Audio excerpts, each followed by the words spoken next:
African Young Voices Media Empire, banks, various government offices, NGOs, private business houses, hotels, etc. The government bench was on one end, while the main opposition was also in a different lens. The bill is one that is very crucial. It's been 35 years since the extant law was passed by this same house, and now they are saying it warrants some amount of change. But mainly, what also many people are looking at around this one is that the bill, its change only looks around electoral reforms, nothing that has to do with other things like the rights of citizens. And they were before now part of what the proposals were. But coming to the well, I don't know, it's because of the exigencies of time and other kinds of things like that. But they are mainly focusing on electoral issues. I mean, the PPRC, the ECSL, the threshold for elections, and also what many people are not catching in this one is it also covers areas that has to do with the vice president and his removal.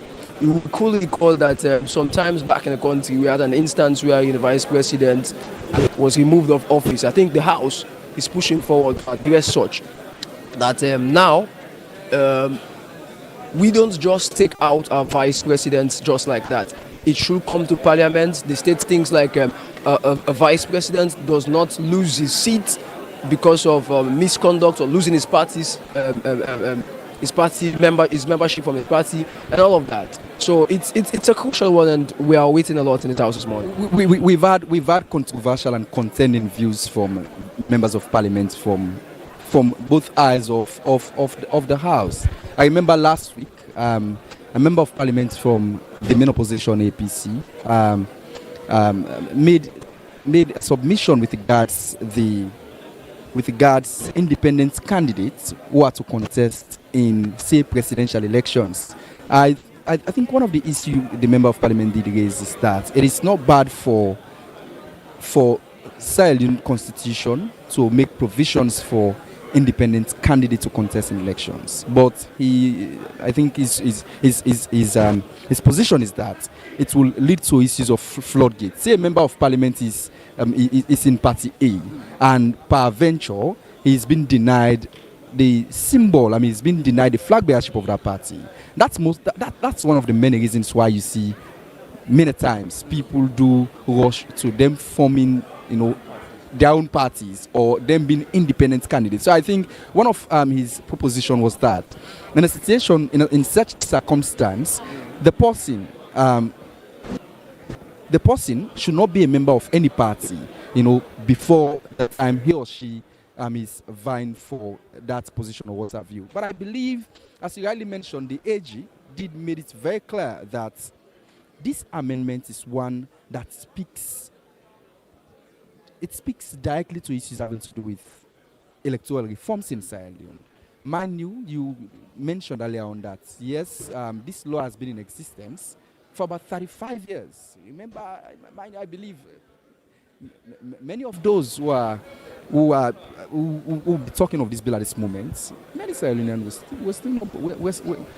many were still kids. 35 years is not 35 years is not 35 days, and so that's more the reason why I believe, and many other Sierra Leoneans do believe, that yes, it's very essential, it's very necessary at this moment for reforms and what have you. But again, we've also seen wherein women in parliament, they've championed issues having to do with female folks who will be contending into various political positions.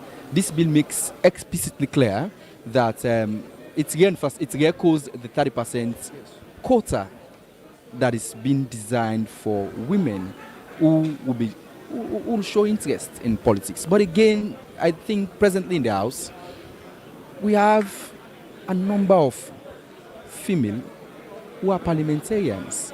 We're gradually seeing growth in that regard. But I think their worry is the fact that with the PR system, many are saying that when, say, a female passed away, I think for the case of Kono district, where recently the APC they lost one of theirs, a female member of parliament from Kono, she was replaced by male. And so they are saying that, yes, when a female passed away, she should be replaced by a female, rather than, a replacement is done by a male and what have you. So a lot has been discussed. But the centrality is that minute has been talked about when it comes to, as you rightly mentioned, part 3, that deals with essentially the rights of the citizens of a country.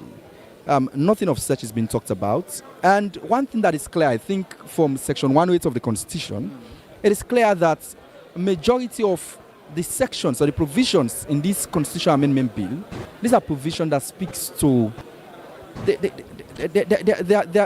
are provisions that do not touch on the heart of the Constitution, provisions that do not require a referendum to be held. I think it's very clear when you go through let me see ways to have a view. Let me see ways to have a watch. Yes, yes, like Clarence that are enshrined in yes. So a major chunk of provisions are highlighted in Section 108. I think subsection 3 coming down to subsection 4, highlighting the provisions that will require a referendum in the instance they were touched. But however, like we've seen in the deliberation across and in the proposal of this final bill which comes to the House, none of such is being invoked. So the need for a referendum is being put on hold. Like you earlier on mentioned, the issue about female representation has been one that is much talked about in the world. But you see, across the aisle, you have the divide. Now, women from the opposition bench were saying, now, in spite of these things that they are saying, proportional representation would be nice, and it is what brought them to the House. We have Honorable Catherine who was arguing very strongly that, oh no, she is a strong fighter, she can fight for herself, and she does not need the proportional representation. That's to clearly spell out the position of her party, as the APC clearly rejects the proportional representation to be the preferred electoral system for Sierra Leone. On the other side, on the government aisle, you see MPs coming up. They are saying, yes, we want the PR system because it gives women, before the PR system, women were not much in parliament as it has brought, lending voice to all of that positive sides of the PR system. Again, also, we're talking about the independent candidate. As you can see, it was crucial in the House, as Honorable Mohamed Bangura was one who was talking so strongly. I think it seemed very controversial, most when it comes to that regards, because yes, he's pushing for independent candidates to be allowed the opportunity to participate in presidential election.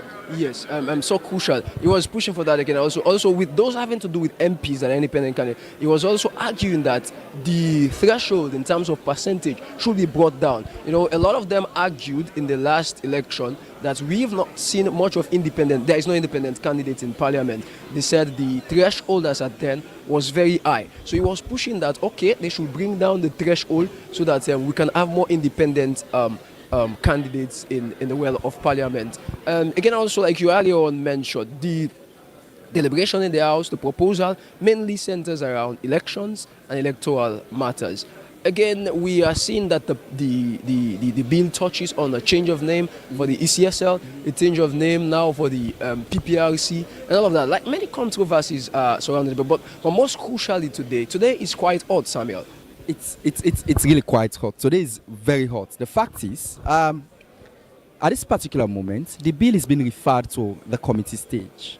And what constitutes in the committee stages now, for each and every clause in the Constitutional Amendment Bill of 2025, they will be looking at each and every clause to see the clauses that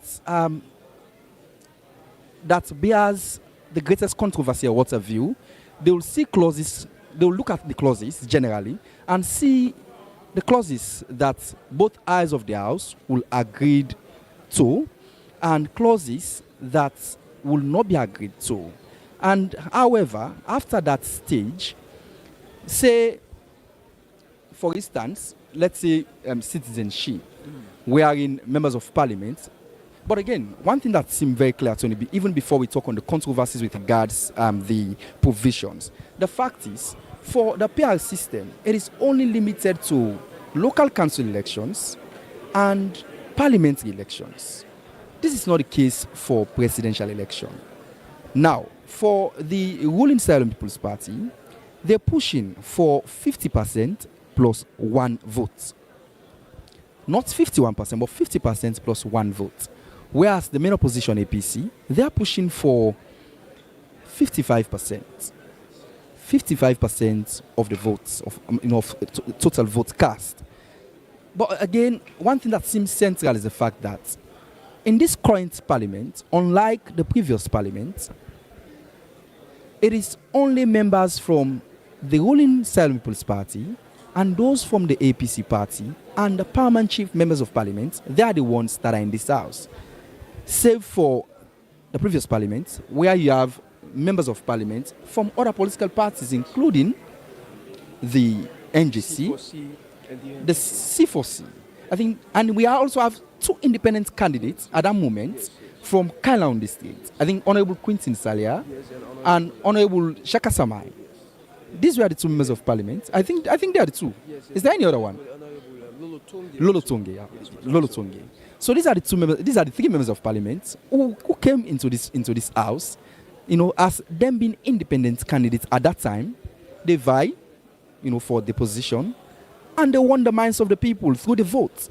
And again, we have C4C and NGC who are in this parliament. It was a complete mixture of mixtures. Yes. But in this current parliament, as a result of the PR system, we only have two political parties in this house, the ruling SLP and that of the APC. Mohamed Bangoya seemed very controversial.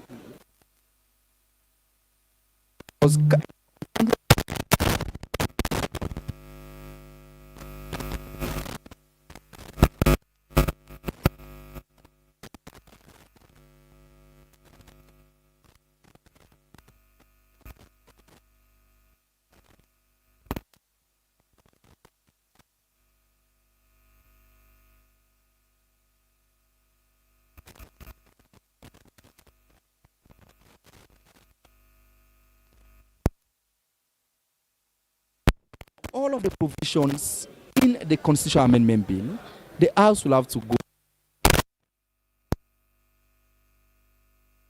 provisions that will be accepted in totality or those that will be rejected. And afterwards, a motion will be pushed by, say, the opposition or the ruling SLPP as to clauses that they've agreed to embrace or clauses that they've agreed to reject. And afterwards,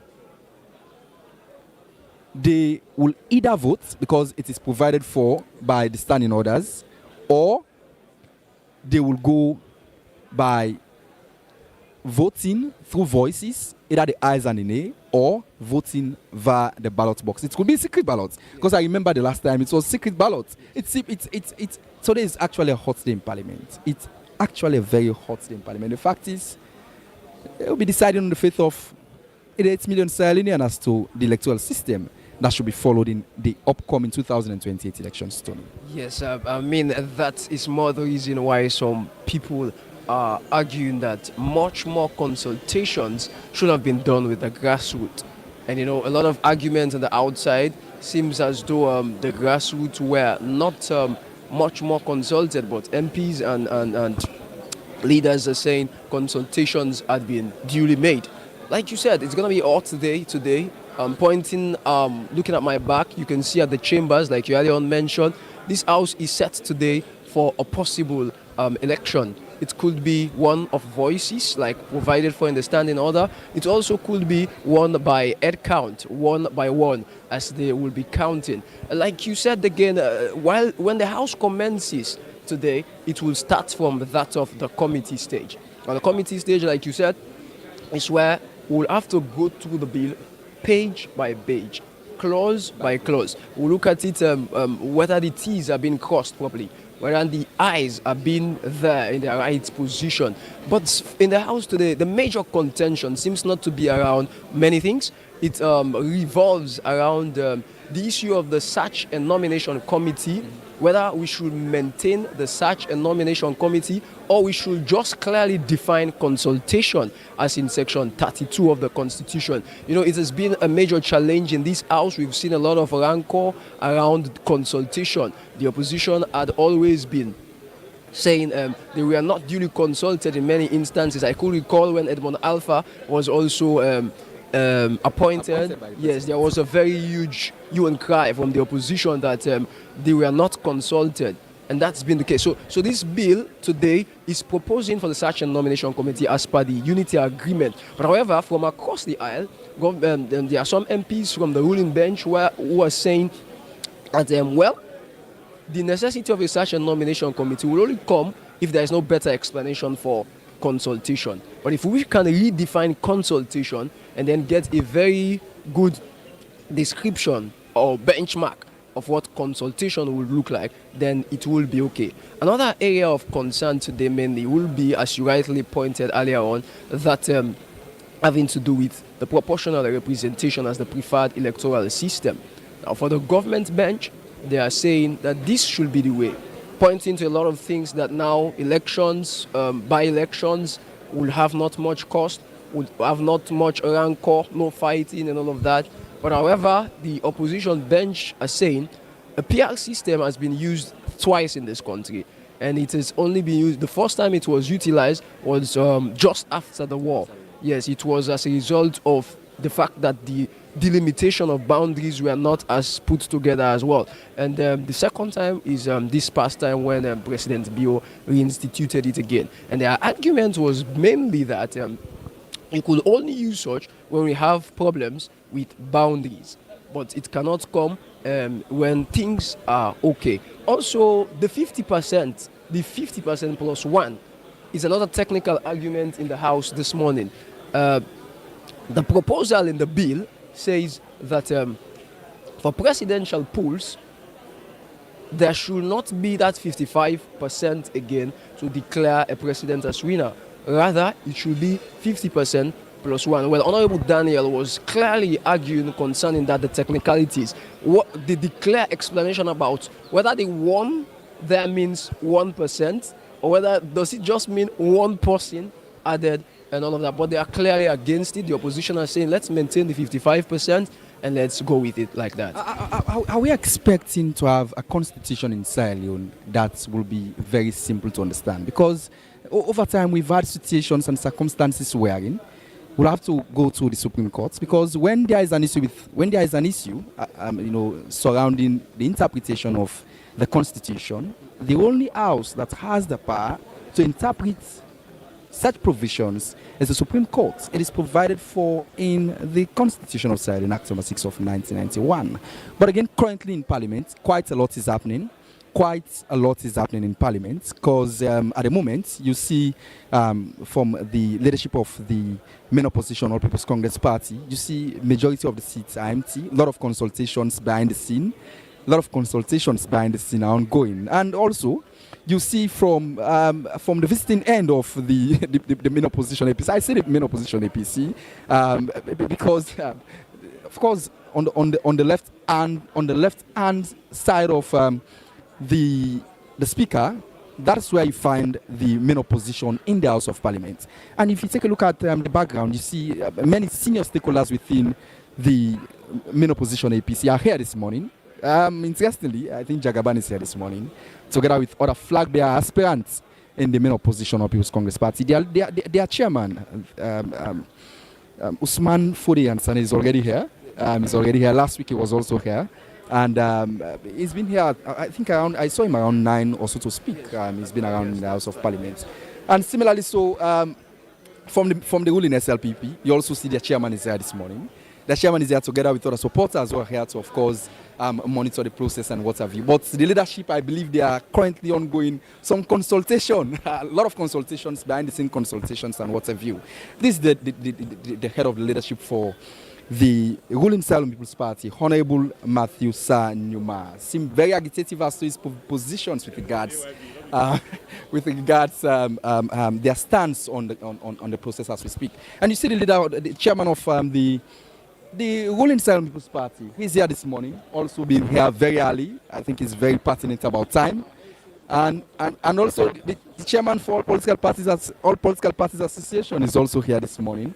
They are here to, of course, observe the process. Last week, we interviewed the chairman for the ruling Silent People's Party on his take with regards to the process, and his position was clear. From according to him, this bill is one that speaks to national cohesion, unity, and what have you. But I want to hear from him as to his take with regards to last week's session, and similarly to what he's expecting from today's session. Chairman, it's a pleasure having you. Good morning. Yeah, good morning.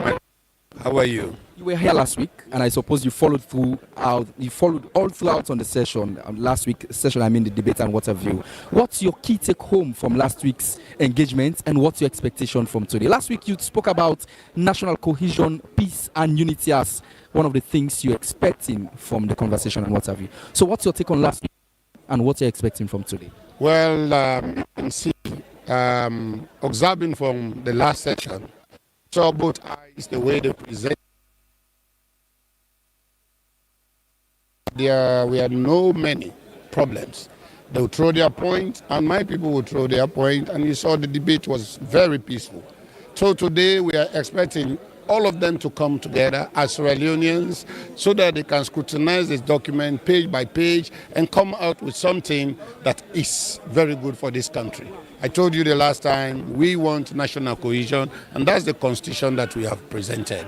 So what I'm really expecting from both political parties is for them to pass this document today as a document that will stand the test of time. And hopefully they will go into votes. I will appeal to my APC brothers and sisters for them to really know that we are here.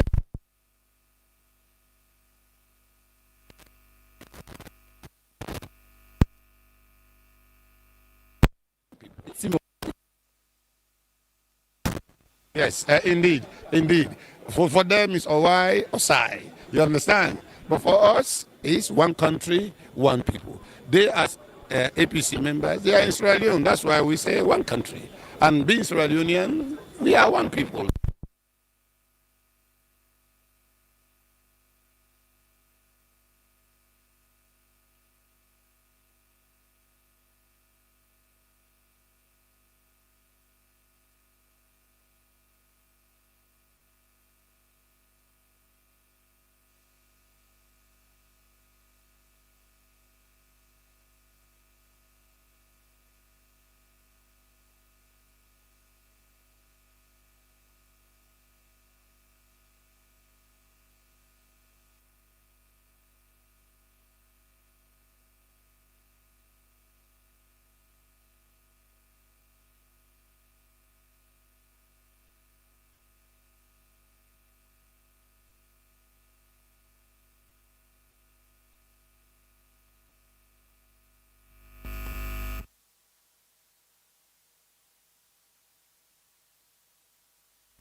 I'll be coming back. I'll be coming back to you shortly. But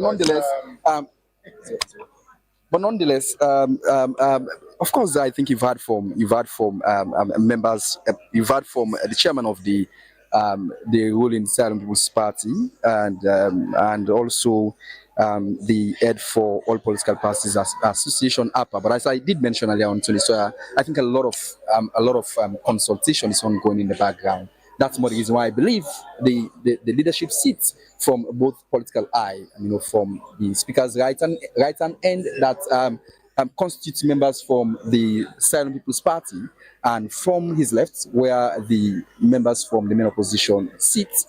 Majority of the seats are empty. But as I did mention earlier on, today's session seemed very critical. The fact is, the bill has been referred to committee stage, wherein we will have to go through provision by provision, clause by clause, and a motion will come up, and perhaps a third reading of that bill. And subsequently, it might be rejected or been enacted by Parliament. Yes, so, quite honestly, as you right there said, Samuel, it's a very crucial sitting this morning, as you earlier on said. Clearly, so the front benches are totally empty. That tells you the crucial nature of engagement this morning. Engagement will play a very crucial role. Now, Parliament is a house of structure and is a house of organization. You hardly find MPs going in silo. They will always have to hang heads, hang heads, hang heads. As you can see, the clock from Parliament says it's 11:40. 11:40. And from the other paper, sessions will have commenced at around 10 a.m. And so you can see, we don't know, but we're probably looking forward to a long day again today.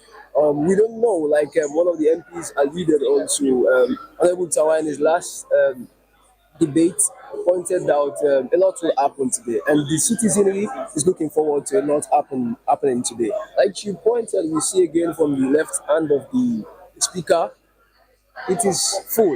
It is full. You have a lot of flag bearer aspirants from the All People's Congress Party, and then you see Jagaban and the other. They are seated. I mean, it's gonna be a very hot day. Interestingly, you did mention Honorable Tawa Conte.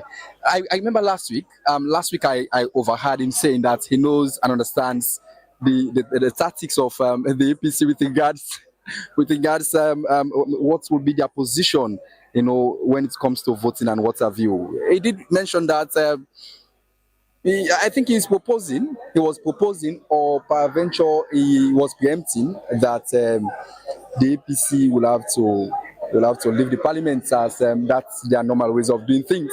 That's another thing we've lost. Another thing is also that this morning that we love to touch on is the 2/3 majority, Samuel. Exactly, Yes. Which constitutes about 99.3%. And the stunning thing is, none of these political parties hold such a number. The parliament is composed of 149 members. And I think none of them have, none of them have that. It will have to be a rollover. The PCMPs will have to side with either side. So what are you expecting? You've already said it. The fact is, during last week's session, Honorable Daniel Koroma from the APC, by the way, is a lawyer, and he has embraced the Constitution. I think he knows the in and out of the Constitution, and he did mention that he knows that both eyes of the House does not have the required number to ensure the bill is either rejected or enacted, and so they are not worried as a party because they know the ruling Silent People's Party, as you rightly mentioned, does have the number. I mean, in terms of what might be interpreted as 2/3 majority of votes of members of parliament. But by the way, the Deputy Minister of Justice is already here. She's already here. She just arrived, and I believe the Attorney General, Minister of Justice, is also around. You remember during last week's session, he came very early, but as you mentioned, a lot of behind-the-scene consultation is ongoing within the House of Parliament. So, and Parliament, as you rightly mentioned, is a well-organized body. Even the sitting position are well-organized. The front row in the House of Parliament, I think, is one that it's created for the leadership in the House, and leadership from both political eye. Whosoever is seated in the front row is considered a leader. It could either be the majority, it could either be the leader, the deputy, the chief whip, and what have you from both political eye. Parliament is a very fine institution. Very, very structured government. And also, Samuel, another crucial thing in the 2/3 majority is the lexis, the preposition of in and of parliament. Now, like in the voting regards the removal of Lara Taylor Pierce and his deputy again, that came up wherein the speaker had to interpret the preposition yes. Of and in. Yes. Members of parliament. Is it members in parliament? Members in parliament. It should be in parliament. Yes. And so his description or his analysis or explanation about that was it means those in the well, those particularly well. while the opposition was arguing otherwise. But I think we'll be seeing some interpretation again today. We've had a lot of contributions from the ordinary man and even from those who've been following politics within silence. I think one of such individuals is that of Dr. Sylvia Olenka Blyden. I think the other day I read a piece as to her position with regards what's ongoing in Parliament. Her piece is a must read. It's one that I believe many should read because say what you may, she has some valid points with regards her position in terms of today's engagement. I'm yet to see something from her with regards to these engagements and what have you. Of course, most times I say she predicts what is expected and what have you.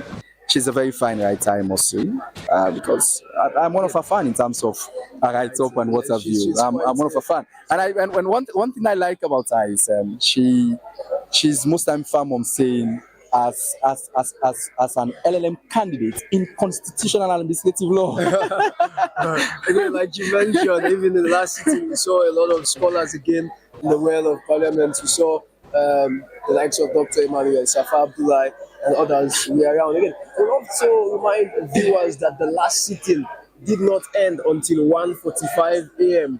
And so we are set today again for maybe a marathon. You know, it's not going to be a sprint, but it will be a marathon. I'm sure it's going to be now, guys, again, up the galleries, you can see a lot of people seated in the galleries. You know, on my left hand, you see a space slated for journalists. A lot of colleague journalists are there seated, waiting. Their pens are now waiting to write. Their recorders are now set to carry the news. And you can see also again, as you turn around, you look at the top gallery. And turn to my right again, you see.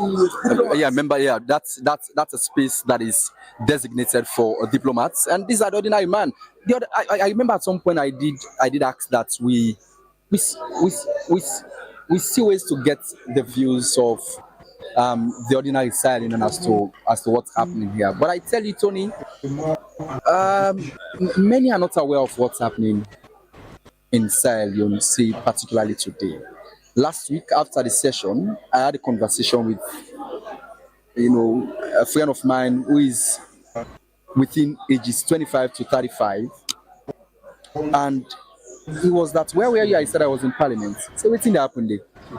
Like, that's quite stunning. But I think quite a lot needs to be done in terms of getting the public carefully educated as to processes of such nature. Because the fact is, this one hinges on the growth and development of Sierra Leone. This one determines what's happening in Sierra Leone in 2029 and what's happening.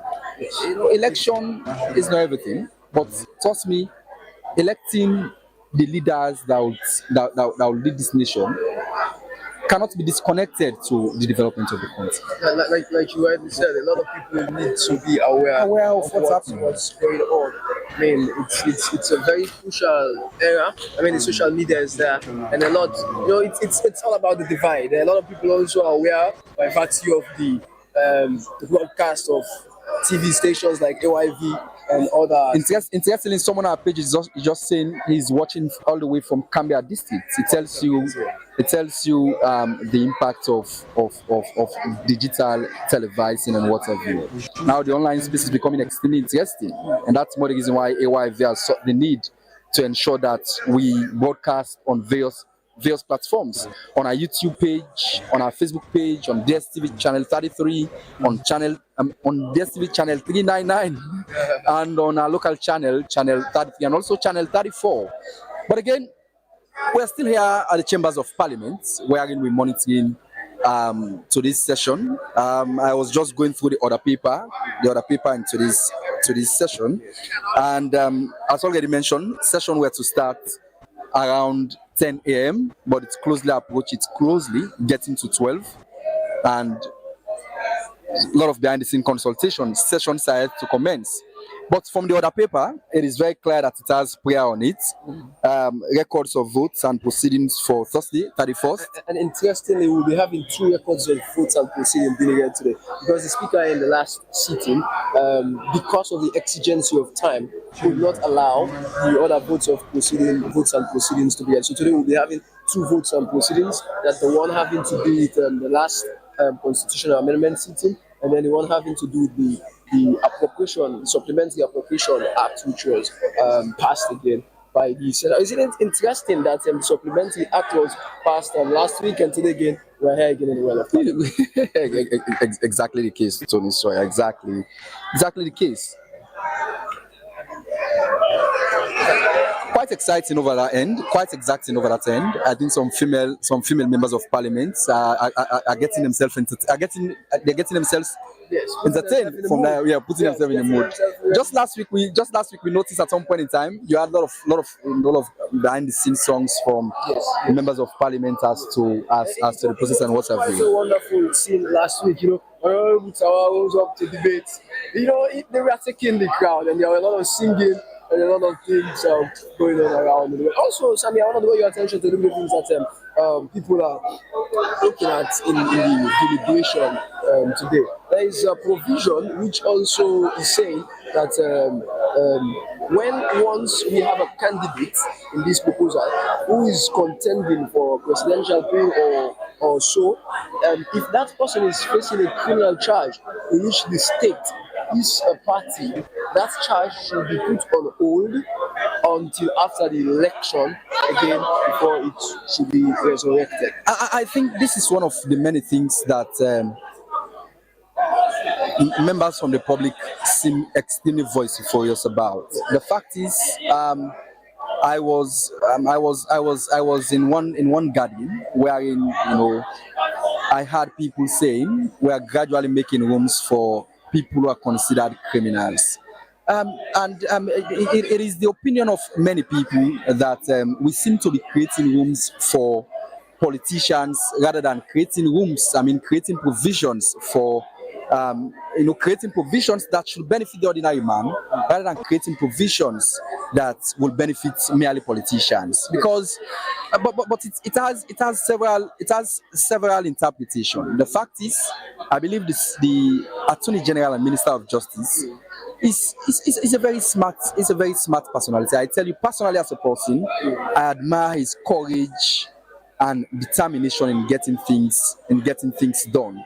Even the last time when he was in Parliament, during the second reading of the Constitutional Amendment Bill, you see he has a very fine rapport with members from the main opposition APC. Yes. And, there were a lot of side talks and fun jokes being cracked by him and members from the main opposition APC. But currently, as we speak, we've started seeing civil rights activists who are making their way in the House.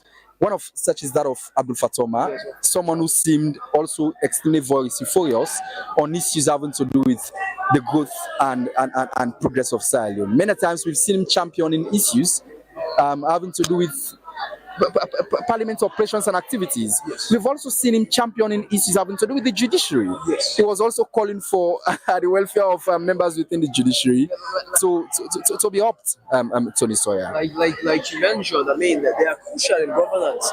You see, the civil society is very crucial. That's one reason why the Special Select Committee, you see a lot of controversies around it. Yes. Members do believe that as it is, the provisions seem extremely open. The fact is the president still has the right to fire whosoever has been presented by those members. The Special Select Committee that will be there to select members that will represent either members that will be opportune to serve as either electoral commissioner or the PPRC head, PPRC boss. Okay. Yeah, I just saw him here with the spectacle. I think he has a great share. Yes. Before this time, they say it's a sign of wisdom. But I think I have some great share also, man. Mine will soon Another contention in the House was the 7 days period. You know, this has been the case in Sierra Leone's politics all the time. The appeal after electoral process. We saw the same again the past election. Now, the bill is saying. I think he proposes for 3 days. For 3 days. That's quite a small. That was the contention of Honorable Daniel Koma. He's a lawyer and he knows what it takes. Mind you, issues of elections, these are contentious matters. You know, they are provided for in Rule 55 of the High Court rules. So as a lawyer, he knows what it takes to prepare papers, to file in for petitions. And so he was like, 3 days, it's unbelievable. How will you prepare your papers and file the necessary processes in 3 days? And so that's one reason why I believe they are proposing for a period of, I think, is it 1 week? Is it 7 days? A period of 7 days for same to be achieved. But I tell you, there are provisions within the Constitutional Amendment Bill that will be accepted by the APC. Yes. Because not every provision in that bill were rejected during the last debate. It tells you there are provisions within the Constitutional Amendment Bill that will be agreed to. But again, Tony Sawyer, what sort of a beauty does it bring to the House of Parliament, seeing a house that has many female representatives from the eyes of from the end of both the SLPP and that of the APC? When you take a look, you see a lot of female, who've occupied a seat already. But what sort of a beauty does it bring to the House of Parliament? It's ipsa loquitur, and the House is colorized with women, and it's always beautiful because that has been the call. Women for far too long have been left behind in the political arena. Yet they have a lot to contribute. I think I was in another place also where people were saying they're looking forward to have a female president in Sierra Leone, to have a female speaker in Sierra Leone. I mean, these are the kinds of things. And you can see these women here, for those of us who have been following Parliament, even those online who are watching now, the women are also more vociferous. They can articulate on issues. But I suppose at some point in time we've had situations wherein Honorable Veronica Kadisisi, one of the longest serving members, I suppose there has been a time when she has acted as a speaker in this house. It was amazing. She did well, and it tells you what women can bring to the table.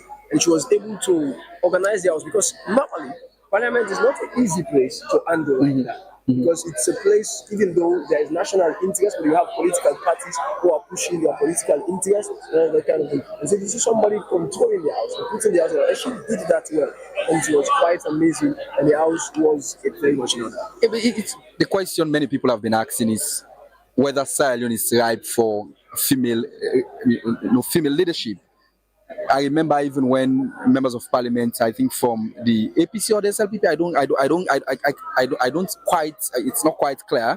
But when one was proposing for, women leadership or what have you, the undertones were that we've had circumstances wherein we've seen female vying for the presidency of this nation, but those candidates were rejected by even their female folks. The fact is, they form a majority of the population in Sierra Leone. They form a majority of the population in Sierra Leone. That's one reason why I believe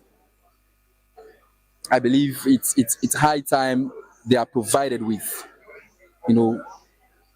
strategic positions that speaks to or that determines the fate of the direction Sierra Leone will be going. Yeah, I think women are very pertinent in development, and their role cannot be underestimated. You see, it's a powerful thing. But we see also the commitment of government and this house passing the Jury Act and other things like that. Also, this morning, another thing that caught my attention is the mixture between the APC MPs and the SLPP MPs. As you can see, Honorable Thompson is there speaking right into the ears of Honorable Tunis. Honorable Alfred Thompson is engaging the leader. As you can see, it also seems very controversial, most when it comes to politicking of the main opposition APC. Thompson and that of Mohamed Bango at some point in time, they seem to be having it rough with their. Well, he's dressed in. He's been robed in a very beautiful traditional dress. He's been robed in a very beautiful traditional dress. I like his dress. I like his dress. He seems the celebrity of the house. quite an amazing. Seem the celebrity of the house. Seem the celebrity. Also, he's a man in the house. A man carrying it on. He's lightly seated there. But there's a lot of speculation as to what position he will be voting today. I think his positions were clear during the last session. He's in for the PR. It is very clear. He's in for independent candidates to be allowed the opportunity to participate, in presidential elections. He's also in for citizenship. The fact is, Tony Sawyer, say what you may, there is a huge chunk of remittance that is being that has been put into the economy of Sierra Leone from our brothers and sisters who are living in the diaspora. Yes. The fact is, a lot of investment in Sierra Leone as a result of remittances that we are getting from abroad. Yes. And when we say the diaspora, even Guinea is the diaspora because it is outside Sierra Leone. It's outside the jurisdiction of Sierra Leone. And that's more the reason why many do believe that they should be allowed space to participate. It is not bad for it is not bad for the process to be tightened and what have you. Because my new form, Honorable, I think she's Honorable Mabinti also from Potoko. This is in Mabinti or Aminata? Honorable Aminata from, of course you are in this house. You cover issues having to do with Parliament. I was here during the days of former President Tanis Bai Koroma. And so it's been a while since I, darkened this well in terms of covering stories that has to do with Parliament. But Honorable Aminata was extremely vociferous on issues having to do with independent, foreigners, people who are considered Tsusimas, to participate in our politicking. She did mention like Dekas, who is a holder of Sierra Leone passport, Umaru Sharif. She mentioned, but it seemed fun, it seemed a joke, but it's serious. It's something that's serious because quite recently we've had many foreigners, many foreign nationals who are holders of Sierra Leonean passport. And for the mere fact you are a holder of Sierra Leonean passport, it is very clear that you are a citizen. Yes. You are a Sierra Leonean. And you are a Sierra Leonean. If you are a holder of our passport, it means you are a Sierra Leonean. And so it's a topical thing. And of course, last week we had controversies for myself and Honorable Songa, yes. With regards to Simas and what have you. And one of the members of parliament did mention that if that is the case, Boku's secrets will come on at parliament. So I don't know if we have two Simas in parliament. I don't know if we have two Simas in parliament and what have you. But again, the caution and the worries around that is that even with the physical presence of the 8 million Sierra Leoneans in Sierra Leone, we find it difficult to regulate the electoral affairs. We've always seen electoral disagreements and all this kind of. So many people, including I myself, are wondering how will we manage such an inflow from that will be done virtually. And even though Sierra Leone is moving in the virtual space, I'm looking forward to see how they will do that and how they will ensure that it's very much safe, so that it will not land us in the same place where we are coming from, electoral disagreement, that people will not go over there and fill the space and then come and say these are votes and all that kind of stuff. I think the paramount chiefs, they seem the independent folks within the house. Is that not the case? Yes. They seem independent. They are expected to be non-partisan and what have you. But again, as we did mention at some point in time during last week's session, there were a lot of calls for as to where Jagaban was and what have you. But again, the paramount chiefs, they're also having their side engagement. A few female members, a few paramount chiefs, members of parliament. I think that's Honorable Paramount Chief Haja Fatmata, BK Mema Kaju. I think she's from. Is it from Moyamba district? Moyamba seems a very fine district. The fact is, it's one of those districts in Sierra Leone where I think the south in general, it's provided for females to serve in that position. It's unlike the northern region where it's semi taboo for members of parliament to serve in such capacity. But again, it's just past 12 p.m. Sessions are scheduled for sessions are scheduled for 10 a.m. and it's already past 12 p.m. in the house. Now we are noon. We've entered into the noon realm. Yes, We've entered into the noon realm. It tells you the crucial nature of the business. Even the government leader is yet to be seen. The opposition leader is yet to be seen. And as usual, as per normal, you will see that by 10 a.m. prompt, this house has been notable for one thing. It's punctuality. In terms of the time it commences its business. I mean, sharp 10, you will see the house starting its business. But today, it's been over 2 hours and nothing. There were some. I believe. Was this the reason why Parliament has Parliament makes room for digital registration? Was that the case? Why they made room for they made provisions for digital registration of members of Parliament? Yes. Because I will not want to say because whatsoever I say in this house, you'll be held for contempt of Parliament. But we've had people who are of the view that Parliament is synonymous to lateness and absenteeism. We've had people saying that. That nomenclature seems to have been eroded now. It's no longer because I'm seeing the opposition leader coming in. I don't know, maybe sitting in convention, but that seems to have been changed. Do you know that now in Parliament they do the roll calls? But that was not the case during last session. I don't know if it's kept the mind of the house. Maybe but the level of the weightiness of the matter in and warrants him. So already the leadership of the APC, they've already darkened the walls of the Chamber of Parliament. You see the leader and his deputy, they're here already. Yes, so that's the case. We're making progress. We're making progress. At some point in time, we did spoke around issues of consultation. Yes.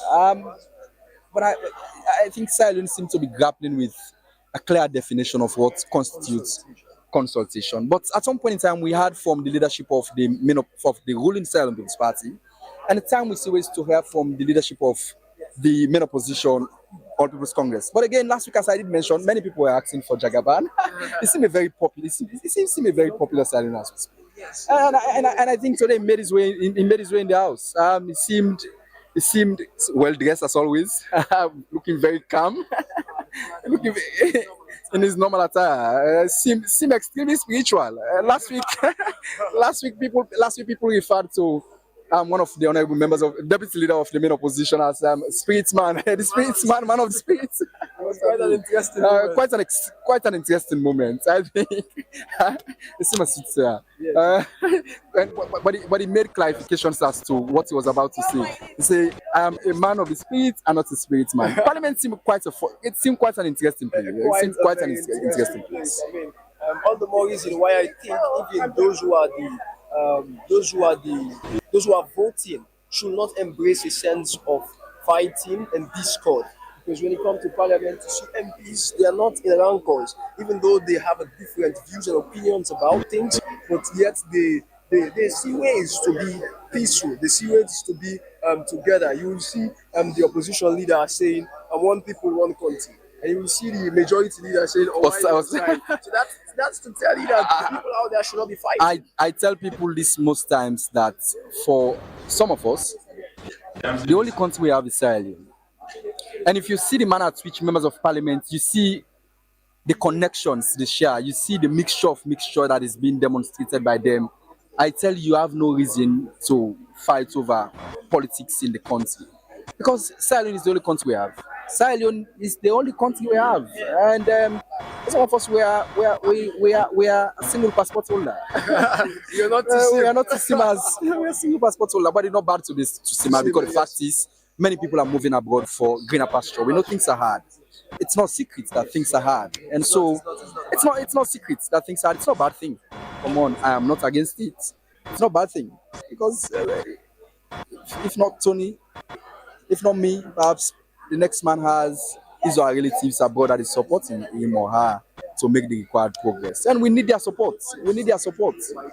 That's one reason why the bill is in Parliament, as to determining or deciding their fate as to whether they should participate in politicking within Sierra Leone. I have my personal view, but my view at this particular moment will not count because I'm not sitting in one of those seats to make the required decision in terms of it's quite crucial. But again, as I did mention, we have members from the main opposition APC. We also have former members of parliament who are here this morning. I've seen a number of them. I think at the back you see Honorable Lai Mara.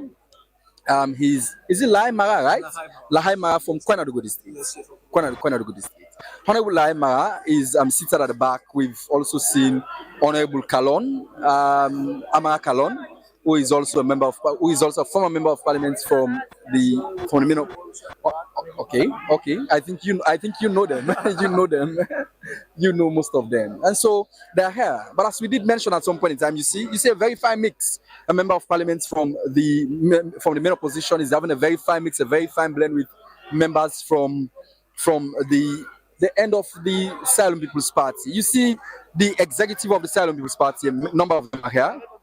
The executive of the Silent People's Party, a number of them are here. You see the organizing secretary of the Silent People's Party and also the vice chairman of the SLPP, together with other senior members within the SLPP. They're here this morning. I think everybody's taking the process extremely serious. Yes. Like, you know what? Is it a matter of personal gain? Spectators and other crucial and critical thinkers are thinking maybe there's more that again. But it will stun you that these leaders were up to midnight in the last sitting and they waited just to see what will be the outcome of this deliberation, what will be the outcome of this history-making deliberation in the well of Parliament. I mean, like we said again, it's been 35 years since the 1991 Constitution was enacted by this House. 35 years. And today again, we're here for all that. Indeed, today again, we are here for another serious business. A very serious business that has to do with determining the fate of Silent. But as we say, we're having a very fine blend here this afternoon. It's no longer morning. It's past 12. It's past 12 already. We're having a very fine blend here this morning in the House of Parliament. We've seen former members of Parliament. I think. Do you know him? He used to be a member of parliament. He used to be a member of parliament, I think, around, is it Dwazak, so to speak, when it was on the fifth, I think it was on the fourth parliament. But nonetheless, as we did mention, we have members of parliament. I mean, we have senior party members from the main opposition, All People's Congress Party. They are here this morning to grace the occasion. Many of them were here during the last session. They were here up until past 1 a.m. Because the session was indeed very lengthy. It was indeed very lengthy, but I think it's something that's worth it. Like you earlier mentioned, I think they take the business seriously. Very serious. They're here to do all of that. Very serious. We do have in our midst the chairman of the main opposition of People's Congress Party, Chairman Ambassador Osman Fodeyan Sane. Last week we did engage him on his party's position with regards to the process itself. But nonetheless, he was here last week, was there up until the closure of sessions, and I believe he had from both ends. His party has already made they've made their position as to whatever the case might be. But we want to hear from him as to what is his take as to what transpired in the last session and what the main opposition of APC are expecting from today's session. More so when the bill entitled the Constitutional Amendment Bill of 2025 is already has been referred to the committee stage. We are in clauses we have to be looked into, and again it will be read for the third time, and peradventure perhaps there will be a motion from either party also to speak. I mean either eye of the house, and subsequently voting either by voices or through the ballot box, because the boxes are here already. But nonetheless, let me see ways to engage the chairman of the main opposition of this Congress Party. Good morning once again, Chairman Ambassador Osman Fodeyan Sane. Chairman, you were here last week and you, of course, keenly observed the sessions within the well of Parliament, and you're here also this morning to have a follow-up on what have you. What's the party's expectation from to this session? Our expectation is that the two parties, both the APC and SLP, having debated on the issues and the clauses, they will come to an agreement that will take into consideration the best interests of the people. For now, they are the people's representatives. They may have different views on the different clauses that are implemented as law, and they need the best interest of the country. They should take the best interest of the country into consideration in coming to a conclusion. That's the one we are What do you consider as the best interest of the country, Honorable Chairman?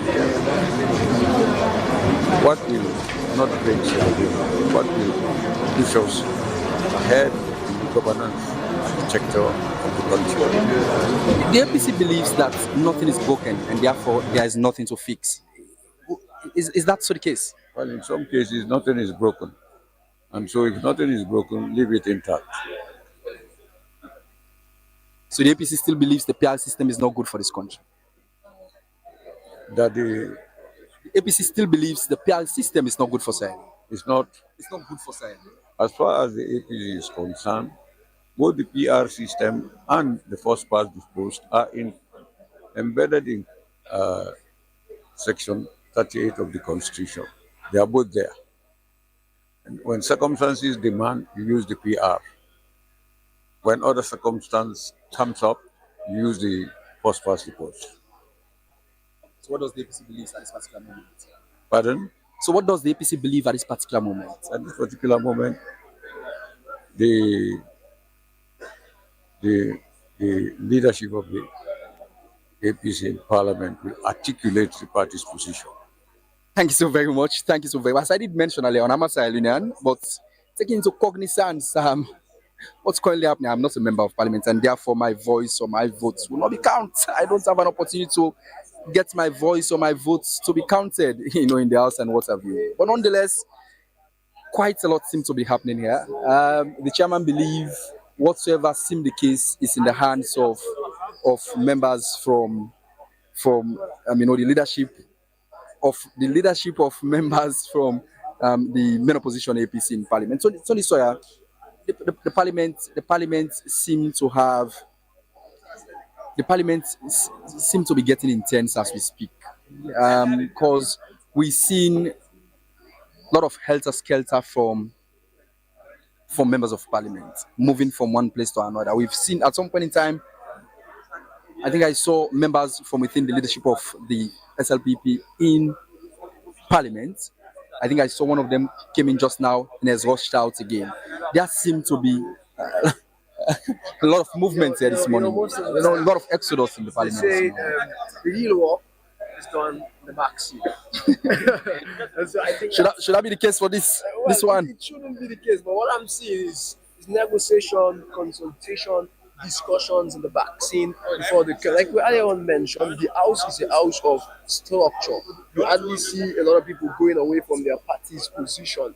You only have a few that will go against their party's position. So you see, it's gonna be a wonderful day. Not heated in the wrong sense, heated in the fact of parliamentary sense that we will see here this morning that the house will crisscross with words, crisscross with ideologies. I think we'll see a lot of ideologies like the both chairman mentioned.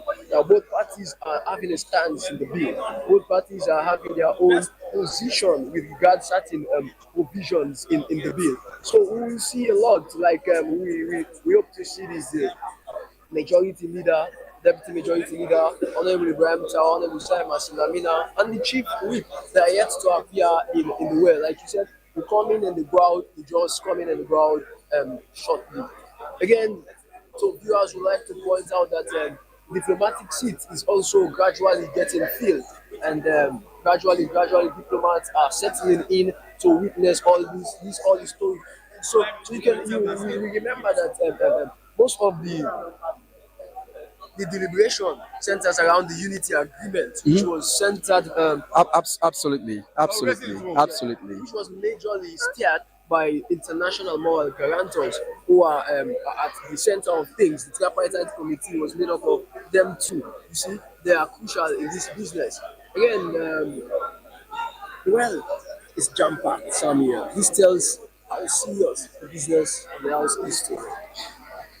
The gallery is already getting full. You see a lot of people, a number of people are there.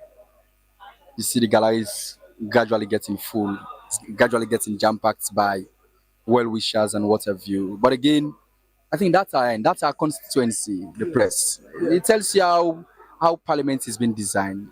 There is a provision for members of the fourth estate. I tell people most times that people don't understand when they say members of the fourth estate. The leader of the main opposition APC is having a pose there. Is having a pose with the deputy chairman for the Human Rights Commission, who they've also lent their views as to the process. It makes absolute sense that we hear from the Human Rights Commission more so when this process is one that I think it has its own human rights implications and what have you. It's a pleasure having you this morning. Good morning. You're live on a YV television. Good morning. Good morning. I like your blazer. By the way. Thank you. That's a camera. But again, Chairman Lansana, how critical is this process for the growth and development of Sahel? No, come on. This is a very, very important process because every nation has to give opportunity to its citizens for them to be able to participate in governance. So the process that we've seen so far has been really transparent. It has been inclusive. It has given the opportunity to all shades of opinion, to be heard. And we, as a commission, we are very much we commend Parliament, we commend government for creating this enabling environment for all shades of opinion to be known and to be heard. So we hope that at the end of the day, parliamentarians look at the broader picture, which is that they have to put the interest of the country above their political interest, above the interest of the politics. I know, of course, this is a citadel of politics, but then they are here representing the nation over and above their political interest. Section 13 of the Constitution of Sierra Leone says that every citizen has the obligation to put the interest of the country above their political interest, above their religious interest, above every other loyalty that we have. So this is an opportunity for our members of parliament, for government generally, to make sure that we have a constitution or an amended constitution which will stand the test of time to serve the country generally, and not just one political party. Section 13 draws my attention to Section 14, which tells you what is embedded in party is not justiciable and what have you. But again, Chairman Lansana, how well knitted is the process, the ongoing process? The Constitutional Amendment Bill of 2025. How well knitted is it to that of the human rights of the citizens of this nation? Yeah, first of all, I am the vice chairperson of the of Sierra Leone. No, you talked about Section 14 of the Constitution. That is very, very, very, very important. And I would really want when we go back to the amendment of the entire Constitution, because this is just some segments that on electoral reforms. Yes, just on electoral reforms. But when we go back to the amendment of the entire Constitution or the repeal and replacement of the 1991 Constitution, we have to make sure that we get rid of that Section 14. Section 14 is saying that you cannot take government to account, or you cannot take government to court when it fails or is unable to provide for those economic, social, and cultural rights. It says that it is not justiciable. They are not justiciable. So we believe that that is the beginning of poverty in our country, because every government has to be held accountable for their omissions, for their inability, in providing the basic necessities of life of its people. So we believe that provision in the Constitution should be totally deleted. It should not form part of the new Constitution, and by so doing, will now begin to hold government accountable for the basic amenities of life, which every nation, there's what we call in international human rights law, the basic minimum core. The basic minimum core is, these are the basic things of life, basic amenities of life that every citizen should be able to have access to, whether it's the education, health care, if you look at even the rights to work or employment or water, these are the basic minimum that every institution, every nation should be able to afford its citizens. So if the constitution tells you that they are not justiciable, then it's a problem. And then asking the question as to, how neatly well this thing has been in terms of human rights, it is clearly human rights based, because when you look at electoral reforms, it enhances the right to vote and the right to be voted for. So clearly that is human right in itself. So we believe that such a process should be taken very seriously. And in our country, politics has dominated everything. When after 2020 elections, people have been talking about elections up to today, up to 2020, up to 2032. So this is very important. I hope that the process will be completed in a very amicable manner for the good of Sierra Leone. Thank you so very much. We've just been informed that the Honourable Speaker of the House of Parliament is on his way to the Chamber of Parliament. He's on his way to the Well of Parliament. So we've already been informed. But mind you, it's almost 25 minutes past 12 p.m. Sessions were supposed to have commenced at exactly 10 a.m. But as it is now, the Honourable Speaker of Parliament is now in the Well of Parliament. Then the table portfolio for further discussion, implementation of the desire of the two leaders. That's the Miss Biara. Let me say thank you for taking the lead. Allow my Miss Biara is taking the lead. The Honourable Speaker. After the discussions, I expect dressed in shorts, that's a clerk of Parliament and his team. 15 minutes, and then we'll regress to the other room where we'll sign. The clerks are legally robed, and it's the manner to which this house is being designed. Now it's time for prayers. Alors, j'aimerais rajouter quelque chose par rapport à tout ce qui a été dit auparavant. C'est que la coopération sur les Gabon et la Sierra Leone, elle est encore au stade embryonnaire. Qu'est-ce que ça veut dire? Ça veut dire que notre cadre juridique n'existe pas encore. À partir de la signature de l'accord général de coopération, nous pouvons réellement nous asseoir et discuter toutes les questions de l'Union. Alors, il y a une question aussi qui revient, c'est l'ouverture d'une représentation diplomatique au Gabon. Et je dirais en Sierra Leone, pour discuter de cette question et voir à quel niveau mettre en place cette représentation. The standing order, as per the other paper, prayers have already been fulfilled, and it's time for a call of votes and proceedings for today, Thursday,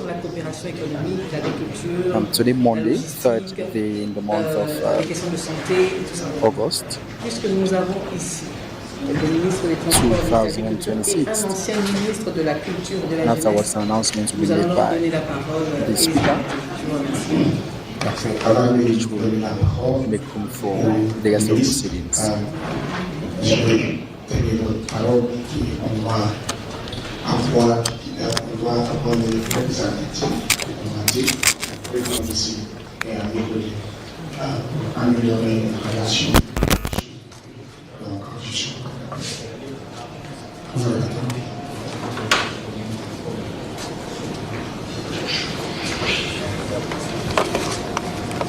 Merci à vous, bonjour. Je suis Frédéric ministre d'État, ministre des Transports, de la Marine marchande, chargé de la logistique. J'ai bien compris que la République gabonaise et la Sierra Leone entendent intensifier le partenariat. Et cela passe nécessairement, bien sûr, par les transports. Il se trouve que lorsqu'on veut intensifier les relations avec un pays, il est de bon ton que nous puissions favoriser des échanges qui nous permettent d'aller aisément d'un pays vers un autre. Ça tombe bien parce que le Gabon vient de se doter d'une compagnie de transport national qui pourrait jouer ce rôle, donc réchauffer l'axe Libreville, Freetown, voilà, et l'inverse. Ça, c'est de deux, nous pouvons aussi explorer une autre piste, puisque la Sierra Leone et le Gabon ont en commun d'appartenir tous les deux au golfe de Guinée, donc dispose d'une façade maritime sur l'Atlantique. Il serait bon que nous puissions explorer ensemble des pistes de solutions et voir comment record of votes and proceedings for Tuesday, 28th July 2026. Pages 1 to 4.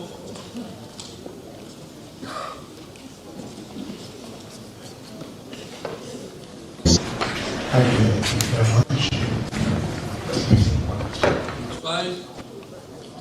Page 5, Mr. Speaker.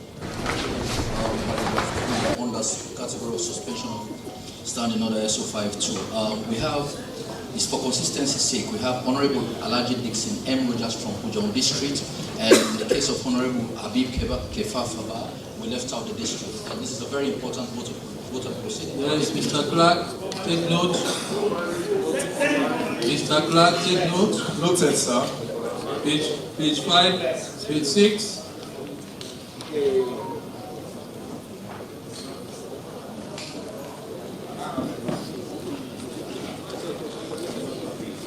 Page 6.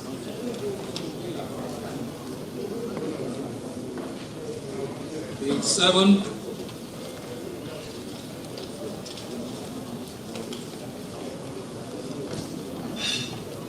Page 8.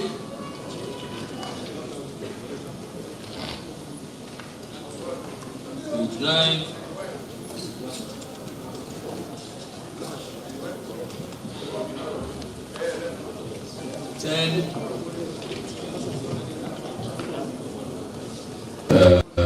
bilateral 11.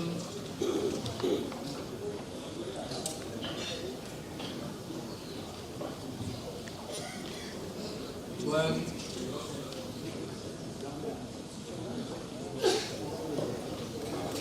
13. 13, Mr. Speaker.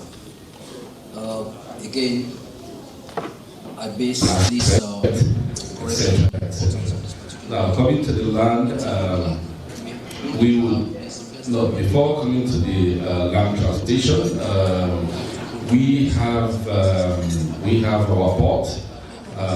It's one of the best natural ports within the sub-region, and that's another area which we would love to collaborate and see how we can, for us it's relevant to see how we can enlarge the port and allow much more vessels to come to Freetown, especially bigger. And 16.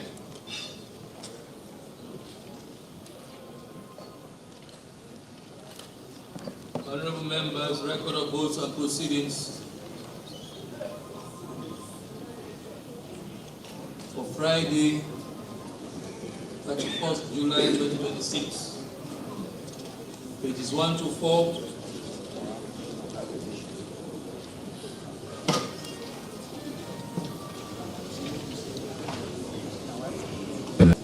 Villages within the country, so we can. Page 5.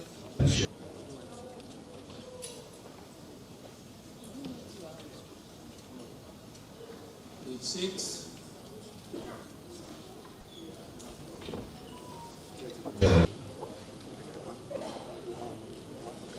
Some of the key areas that we can collaborate. Thank you.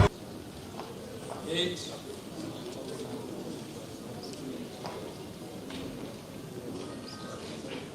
9.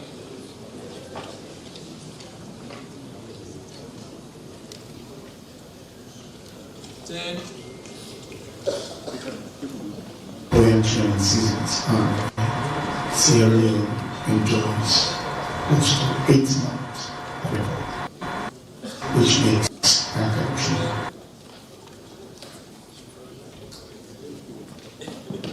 involved in subset of agriculture. So therefore agriculture remains the Please move. Any second? just about 3 years ago, His Excellency the President, which he elected, All those in favor say aye. Those against say nay. The ayes have it. agriculture is one of the main important areas development and some technology to service delivery, etc. etc. Therefore, agriculture serves as the nerve center of our country's economy and is the President's top priority in his second term as President. Therefore, that's why we do have the Minister to share the people's. Thank you.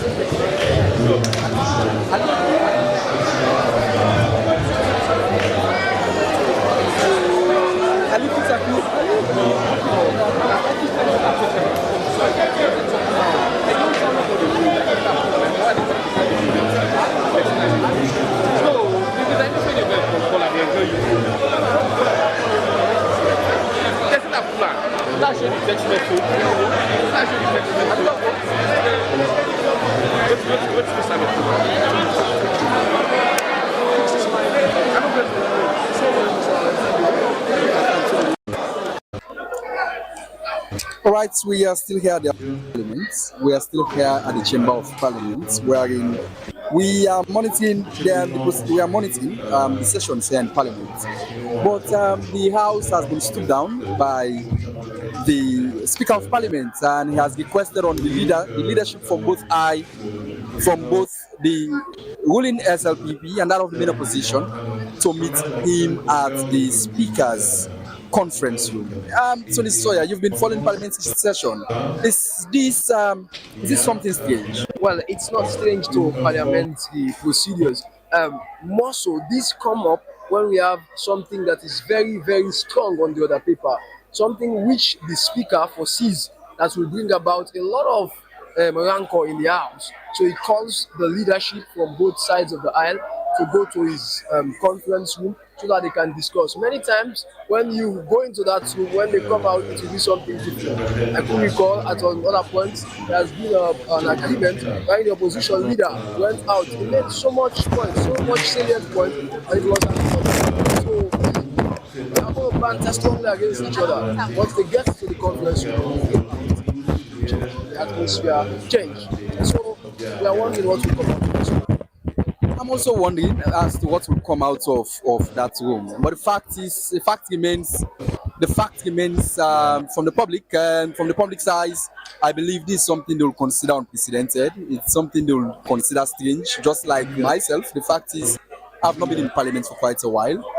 And but again, as you already mentioned, this is how Parliament has been designed. There is always room for consultation and what have you. The bill entitled the Constitutional Amendment Bill of 2025 is one that it touches on the hearts and minds of the ordinary man. The fact is, this is one of the many ways through which the people will have their elected representatives to represent them, at the Chamber of Parliament, to represent them, the welfare of every other Sahelian. I said the other day, election matters are matters of development. You cannot talk election without talking development, because this is one of the many ways through which the people elect their representatives, and those representatives in turn, they will transform those representation into development from across various strata of society. I mean, it's rightly as you have said.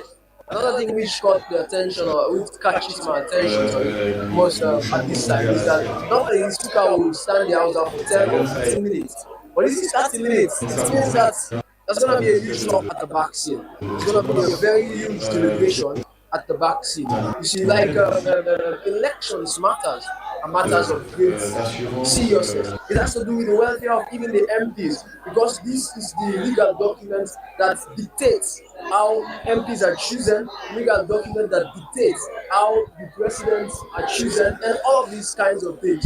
And it has been clear, even in the last debate, those who are following can attest that this other side, the government bench, I keep saying, was very firm and stand on their position that they would push for the 50% plus one. And this other side also was very stand. You could see even the leaders were saying that they are requesting for 55%. Yes, they are counting and saying who will go to vote. That means they are ready for any circumstances that should come forth. We are still here at the House of Parliament. We are still here at the House of Parliament. The House have been stood down by the Honourable Speaker of Parliament. I think he is the father of the House.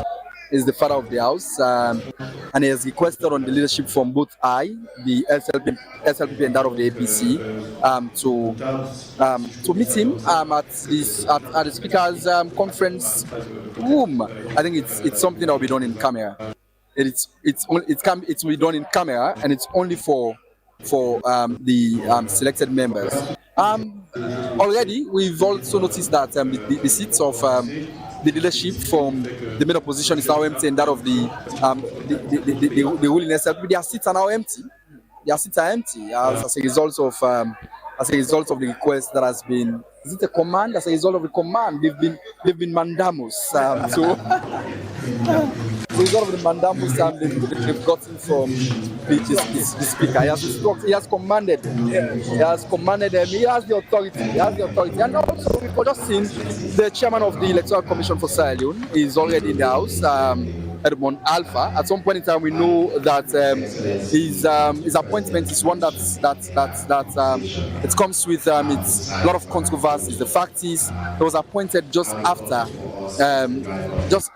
the recommendations were made, just after the bill entitled Constitutional Amendment Bill of 2025 was first surfaced in the public. And the question is, and the concern for many people, including the main opposition APC, was why the rush? But the fact is to provide for the select committee, wherein they were requesting that presidents should have waited for this process to be completed, and after the process will have been completed, and then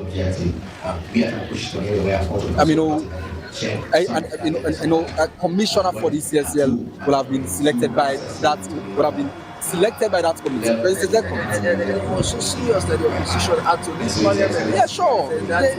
They left parliament unless they boycotted parliament. But they boycotted parliament at their own. It was at their own detriment, because we all saw what happened. They boycotted the parliament, but nonetheless, the house went on with the business, and Edmond Alpha was unanimously approved by the House, and he's now the chairman of the Electoral Commission for Sierra Leone. The call of the speaker speaks to really serious issues in the House. Like you said, all of us are restricted behind closed doors, and then even MPs are not allowed. Not just any kind of MPs are allowed into that room. See, it's just the speaker, clerk, and then the 5 MPs who are in the leadership, and then the other 5 MPs who are in the opposition leadership. Now, what speculators are hoping to see out of this situation, right? The speaker will engage them, dialogue them. Like you said, I've been here for a while. Such kind of things, of course, in the sense where the speaker called them and try to bring down the fire. But let's get in the house again, something like let's get into the house and let's just be calm. They will do the argument in there. They will crisscross in there.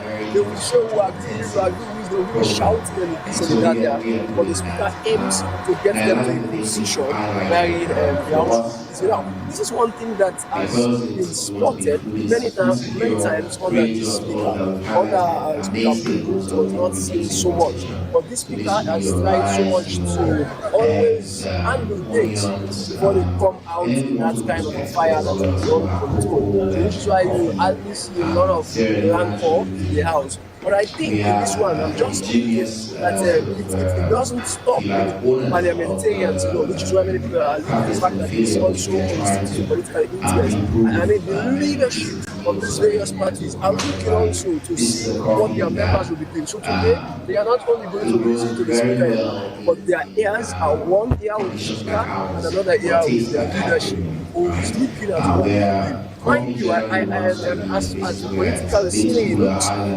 it's always been an instance where the leadership will have tell them what to come and stand for in the men of parliament. That is what it is. I think that was clearly demonstrated during the interview I had with Ambassador Usman Furi, Senate Chairman for the main opposition of People's Congress Party. That was what he said. I asked him as to what the party's position, if the APC party still holds the view that what the party's position, with regards to the current process. And it says, what he said was that the leadership's position will be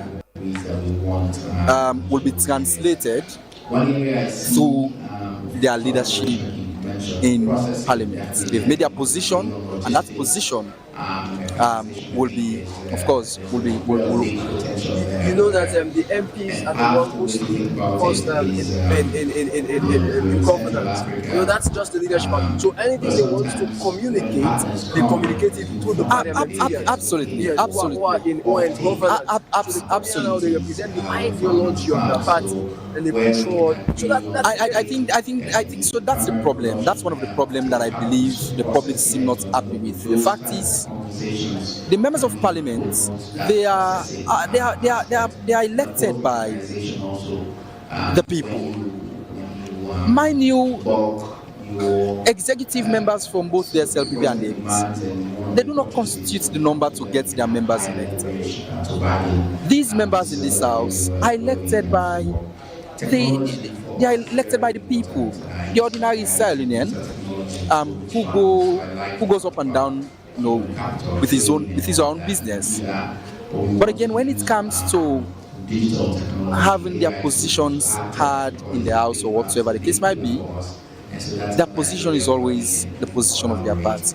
I think the question has been how patriotic are most times our politicians, more so when they lend their views on issues having to do with the growth and development of the country. Is it a position that is more partisan, or are these positions that syncs with the aspirations of the public? I think that's a question the public has asked most times, because you see a demonstration of same on a daily basis, Tony Sawyer. Yes, you constantly see this, like you said, all the time. Which is why those who are proposing for the government, or let's say the fathers of democracy, said I think Abraham Lincoln is known to have said same government of the people, by the people, and for the people. Sure. See, that is what many have argued that is lacking in many political spaces. A lot of people are rather pushing political ideologies than that of the people. And you see, the people are those who elected these MPs, and there are like 149 representing 8 million people. It should be a thing of the reflection of the people. The other day I was interviewing people at PZ. People said they are not consulted by the people. Such a matter like this should mostly bring forth the ideology of the people. Many of the views that if Parliament got it right, things will be straightened inside. And I also do believe. Mind you, many times we tend to misunderstand the role of the roles and responsibilities of members of parliament. They have their core function, they have their core mandate, one of which is not just to make laws.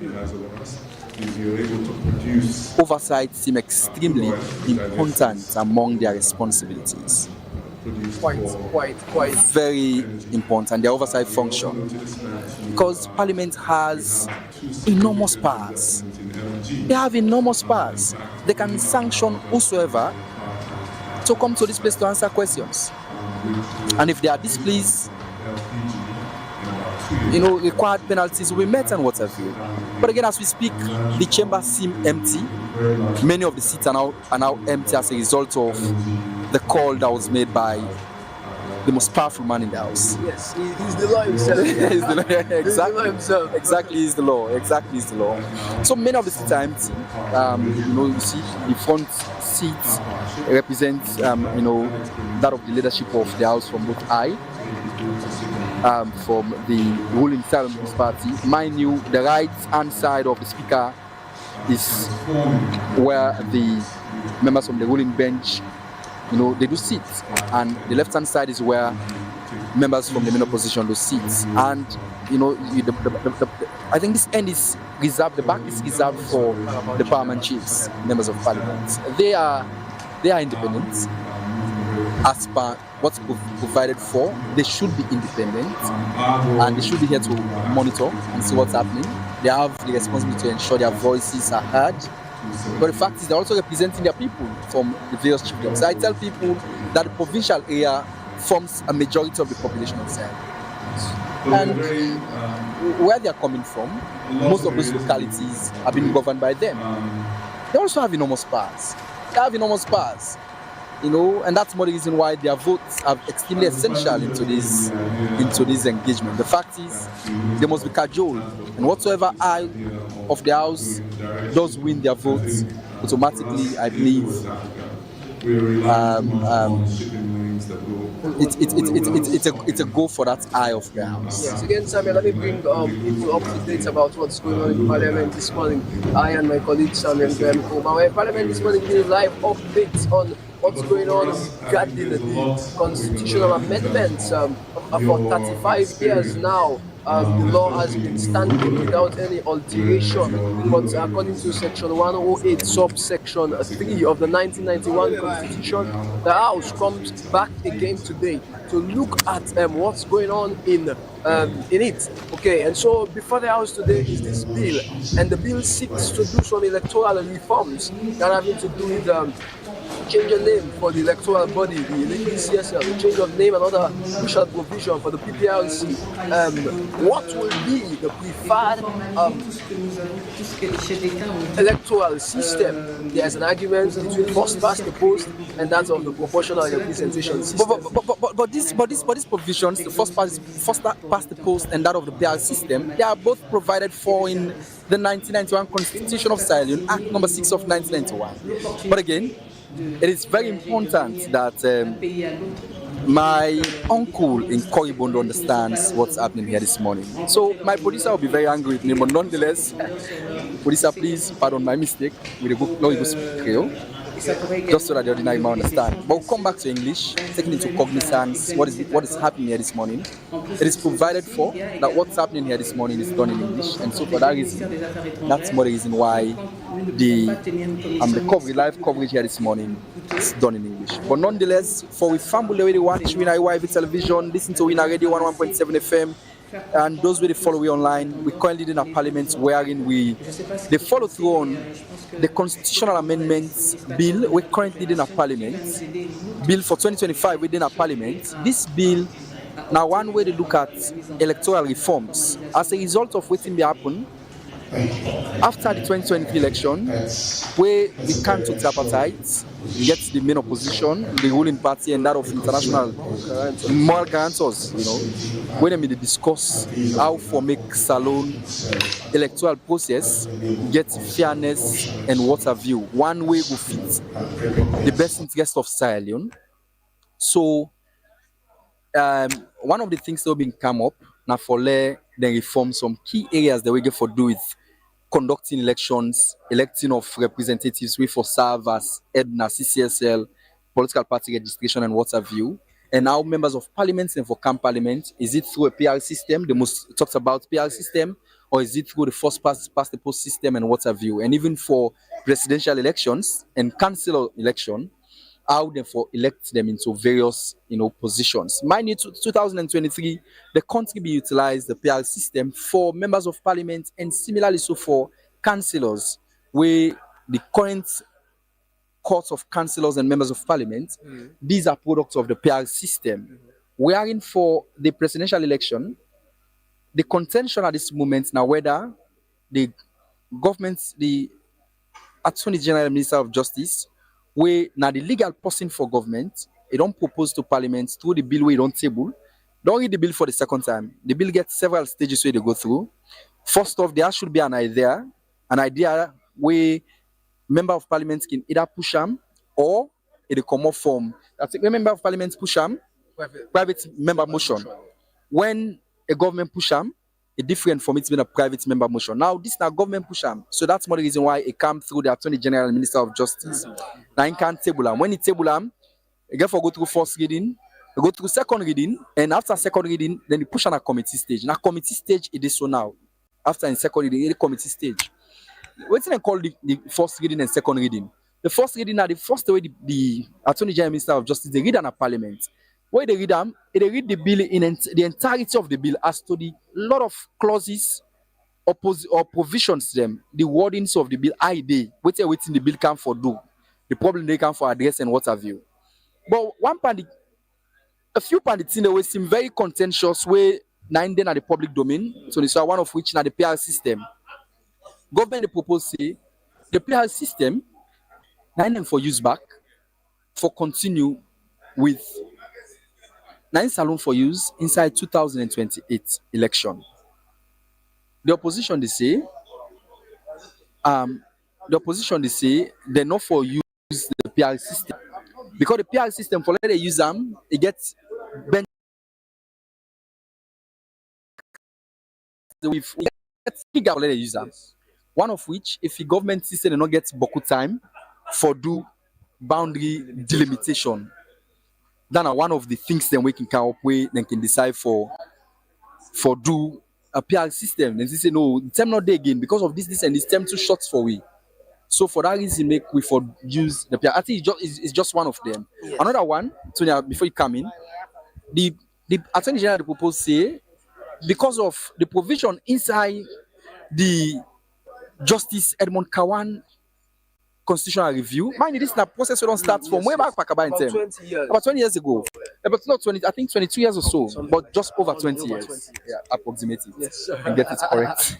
So it don't start from way back that time there. And it's Kuroma Kam, former President Anisbai Kuroma in 10 years old, been tried for getting still reviewed and not being able to happen. Now, President Julius Maada will take up on himself and say, okay, let me get this process review, but let me start off with the issues you get for do with electoral reforms. Tony can come in. So me just want to take farm with them about how the procedure can FIBA like in a parliament. As my colleague been done, they say it can come first, then can come with a first reading, and then like he say, the minister can talk about within the bill they look forward for achieve.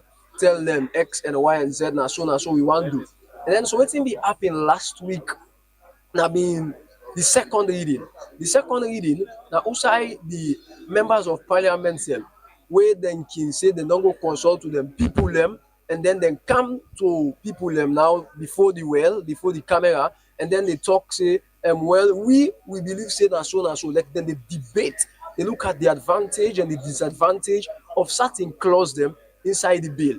When they don't look out on them, then come down on a committee stage. And so the committee stage now with this so inside then we go for pass the bill and then watch then we go for look the bill one by one, then take one by one, take clause 1, then take clause 2, clause 3, so to the last clause, and then dot the I's and then cross the T's and then do some of them thing. But waiting with the suspect say go for happen here today and outside we did now that it's possible say then go for vote because like my colleague been say Gishno, you get the ruling bench where they say that now the government bench, the one way then they rule right now, then go for then they push say the ones for them we get 50% plus one as the kind of threshold for presidential election.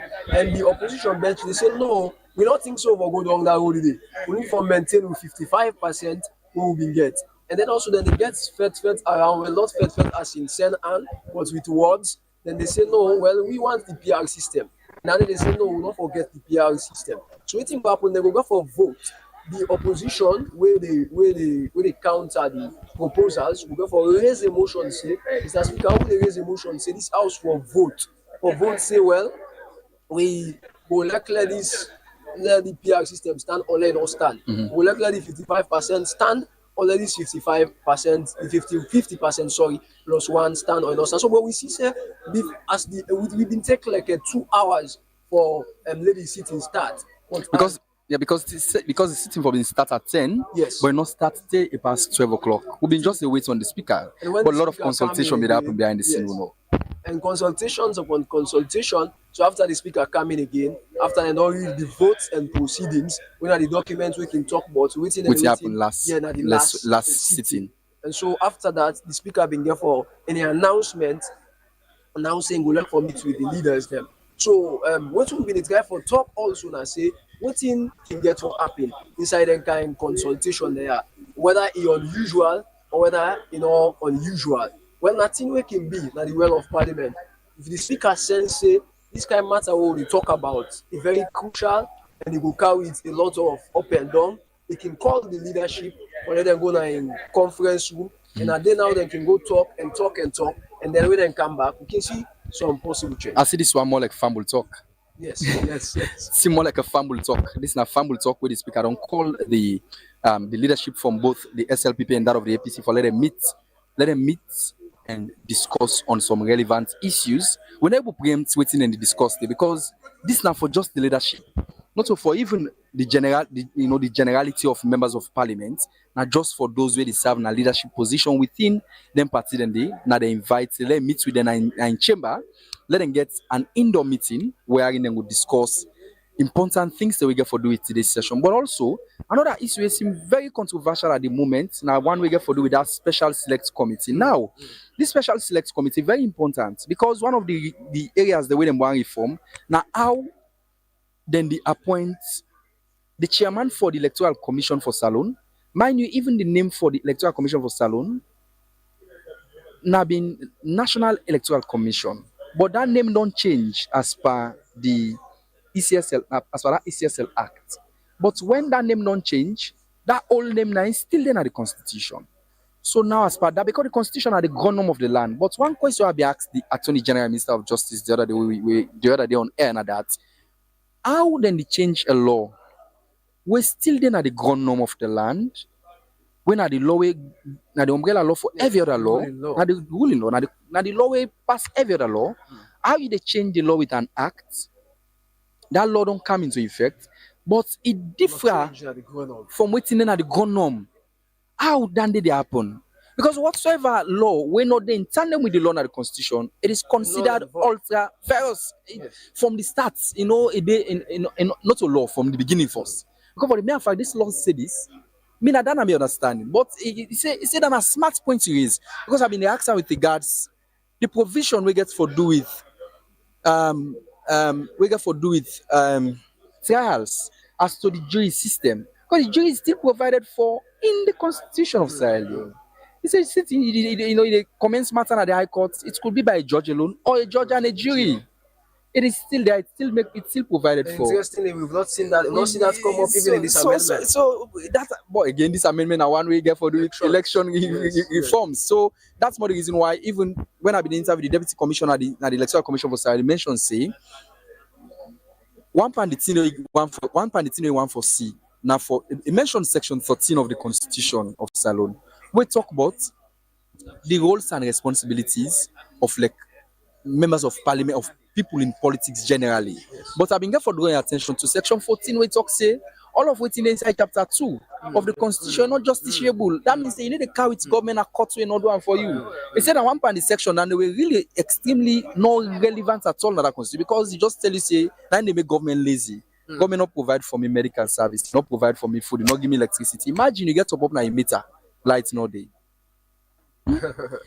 You know they take government a court for that. I understand. Now it's your floodgates. Yes, Because yes, everybody, yes. everybody go on for take I government think a saying court. that argument the government go on for car would say you go open the You floodgate. open the floodgates for Anybody who gets everybody. X would Yeah, decide to no come problem. back. Oh. And But also, again, that is something that needs to be looked into. We understand, say yes, as a result of the country economy and what have you, the country is not rich. You know, that we understand. But I think there is so much for be done in terms of a review of the 1991 Constitution of Sierra Leone. okay. And again, another thing we for put to family saying I've been thing we come with some talk inside the well the last time, like you've been mentioned, now the search and nomination committee. So this proposal of the amendment, they say then they propose for the as the unity agreement talk say they forget search and A nomination nomination committee. committee, yeah. Who side the I think I president? begin talk about Amen. Yes, yes. Who side the president go go for be when I know I use the word subjected, we go for be subjected to three different people we go go for choose one as the electoral commissioner. You know, then go get this committee, we go get a lot of people who they would on screen, and we then don't count them to the president. That committee they go choose three people out of them three people the president will go for choose one of them three people and they go serve as the electoral commissioner, and that committee they will be made up of the Young People's Congress, the opposition party, the main government, and all other party them, and civil society and media and lawyers and all them kind of thing. But even though that's not the proposal, not the bill, some MP then they talk say, well, we really need this, or maybe we just need for defined consultation and all of that. So I mean, just want for bring people them. Yeah, because I think the arguments now that it still not make that process independent. Now that are the arguments why I from so many people, including civil society activists who believe say independent governments still get hand for appointments. Let's say peradventure then count three to governments rejected all three. Waiting will be the next thing. Because if you don't select the person, now government says get the power for approval. Now get for choosing. So it automatically tells you that the government still get, and that's not the submission of many civil society activists who I don't listen to. Even some get another opinion and view to. This morning I was listening to one on AYV television while driving to why the drive come work this morning. I listened to his submission. That's my view. But again, many people also get different views to the PR system. You know, the PR system, by the looks of things, from 2023, we don't get many members of parliament who don't die. Before this term, they get for do by-election. When a member of parliament die, they get for do by-election. We can get for cost money. Sometimes they discuss the notorious 110. I think 110 constituency 110.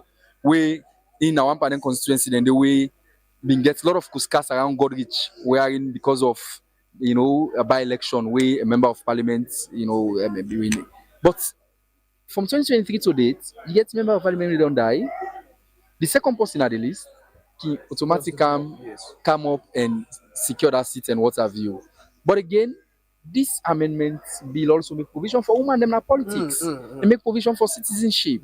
It make provision for independent candidates for contest presidential election. Although a lot of contention there because the APC from the argument say many people can decide for call themselves independent candidates. These are candidates that work in London are either the SLPP, or the APC, C4C, or NGC. But because sometimes one is symbol in Ogia, it decide for go independent. And in that regards, it can turn out that it can turn bonus vote for the party they come out. Automatically, that people get support, that person getting supporter, they can just wave away supporters them and go in and that carry them and what have you. So then the contention them they raise the APC party say, it's not bad for getting independent candidates. If there is any way that clause they did at the constitutional amendment, if for be possible, you never show up na any party. If for be possible, you not ever show up na any party for 5 years or what have you. Now that have been the last way they made a submission. Whereas even members of parliament from I think Madam Songa, Honorable Songa, been they say he wants for ways for let them give rights to people where they are abroad for come and participate in politics. Because for some of them, they get to see him, because he mentions him in the London, for some of them, they get to see him, it's difficult for them. Not because for get greener pasture. I mean, what do they say? For let you go better yourself and your family. Get you into more. Get you into more. Say, you send back home and develop yourself. They say that reason makes some of them go overseas. And, many members of parliament don't lend them views to whatsoever for happen. But at that point, I think some of them get points. Because mind you, salon how the economy there at the moment. If you not so for remittance where they come abroad, some people if you not so way then get people then get some people if you not so way then get family abroad, it's difficult for them to able to survive. Because now that them people are abroad and then the same for the money. How possible they send it they develop na salon they say for contest na election?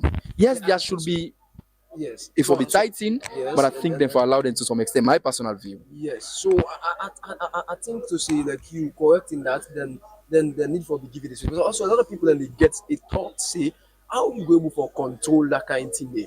Like we get first of all the 8 million people them with elections them so full of challenge, and then now you can make with the add other people there online looking at how the fraud system they now the online space and all of that kind of thing like that one day. So how we go able for control that and make sure say what will they fight against when elections disagreement and all of them things and they not repeating self again and this kind of particular. Now, going forward more again for the woman business as you been the top just now. This bill they try for seek for the protection of women more and more and more. You see, women then they make up 60% or above of the population of Sierra Leone. But for a very long time, because of the kind of structure and climate where the country been there under, women have not been the can before so much. So you find out that this is the first parliament we get explicitly 30% representation. But other parliaments they've always done the get less. You can see plenty man them and but one them crucial because their voice matter in development. So we see also this parliament they passed the GWE Act will be make not only 30% in governance, but even in other places, they make a lot of protection and covers them for women. Them. And then again, like you pointed out earlier, Gishno, there was one time where Honorable Veronica, they leave the house and the leadership be exceptional. That time they the speaker not be there, the deputy speaker not be there, and so them be choose them for the veil over the house that the side sorry over the house at that particular time day. And so it been do very much well. I think to say an item for the woman they get more space at the political atmosphere. And that will only happen if parliament through this in power come and make more laws them in line with that kind of particular thing. I think the speaker and parliament don't they get a lot of commendation from even in colleague members of parliament them from the opposition. I remember during the last session, during the last sitting, we see in company the commend them say they don't try forget the house to order. I remember I listened Honorable Aaron Koroma where they praised the speaker as to interpretation of the provisions of the constitution. The more the reason we make many people they believe say many people want for things say I think the leadership of parliament for be somebody will always get legal background for understand what the laws they say and what have you because that's really where we interpret the constitution adequately and ensure say the right things are done. But again, he's a very young person and what have you. But nonetheless, they get a lot of commendation from the main opposition APC as a result of the independent nature way don't they run the house in terms of crucial, activities and events the way they happen within the well of parliament. But nonetheless, you mentioned you mentioned women female participation at parliament, and we see then really don't they take up the lead in terms of getting their voice and views heard. Last week we see two controversial views from female members of parliament, Honorable Songa and that of Honorable Catherine and even Madam Aminata, Yes, Honorable Aminata from I think from Potoko district, where making views heard with regards to imposition on the lot of on the lot of clauses within inside this constitutional amendment bill. But nonetheless, we still there in a parliament where we get a lot of members from the leadership of the various political divides, the APC and that of the SLPP. Sadly, though, this parliament gets people from C4C, NGC, and what have you. I think this is also as a result of the threshold of the PR system. It was Bangura. That's now one point fit. That's now one point fit. That's now one point fit. Or independent Candidates. And now, again, now almost 30 minutes the council, Omo the speaker will stand down the house, and we don't see any semblance. We see them go kind side Jishno because as the term don't they go, sometimes the speaker can stand down for 10 minutes and they can go 30 minutes. So you wonder now if you stand down for 30 minutes, how much minutes they go for before they come. But like you said, the house jump packed and it full with a lot of people. So man don't go since the speaker give a breakdown.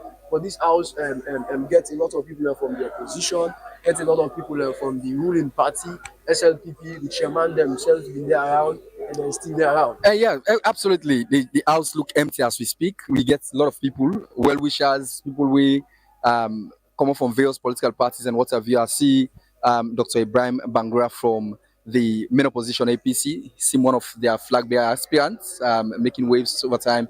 And similarly, so we get people from the ruling Silent People's Party. I just see a very fine gentleman, a young man. He's a lawyer. I'm Commander. Commander, how are you? I see. We get a very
On the top. But however, because of the purport of the legal scripture when at the parliament, we see say they give the rights to parliament for come and make a change and for alter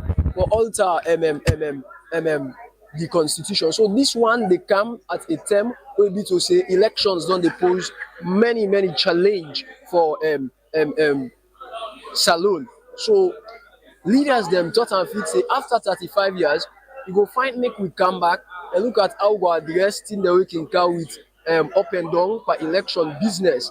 Like again for bring updates to the people this amendment therefore do mainly with elections business. But before they come to this one, we therefore do it elections business. The proposal before now been get a lot of things then we therefore do it human rights, a lot of things that we therefore do it development. But I see the now I'm down to only elections. That's not because of some arguments where some of the leaders and they put on say now because elections they very close and they want to get it right. You know, we can get elections laws few months or few weeks to elections. So then we want to get them right before we reach to elections. So 35 years down the line, then come back again for see how then can watch this constitution and how then can bring this constitution for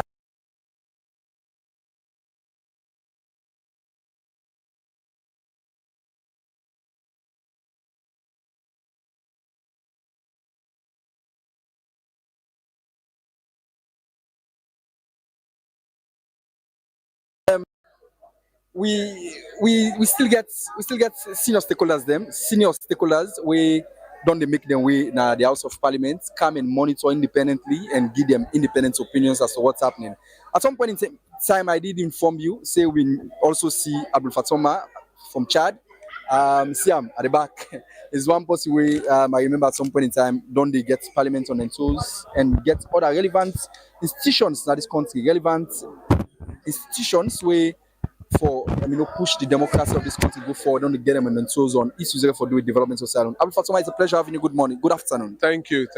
I'm pleased to be here. You've been monitoring the process so far. Yeah.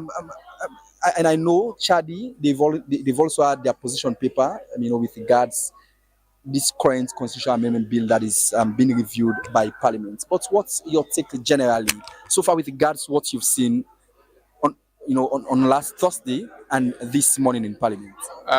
Currently, we observed the process the other day and last week. And this week, we are also here to observe. We want to see what is unfolding here. And we have already made our position clear in our policy brief, the first and the second one. And so we want to allow the conscience of the members of parliament to serve the people of this country. What is good for this country is what the people of this country want from their representative in parliament. Will you wish to echo those positions from Chadi, more so when over time Chadi seems to have been dictating the pace of things with regards to issues having to do with the voice of the ordinary man? And the opinion of the people is very clear, and the people want a system that will work for them. They want electoral system that will work for them. And so it's up to Parliament to listen to that voice of the people. And then the people of this country want to see where democracy works for all, not for few, and where we'll be able to hold our local leaders accountable, either members of parliament or councillors, and fairness in defining how do one qualify to be an independent candidate? How do you measure the amount of cash that he or she needs to have? And looking at how do you put on a threshold.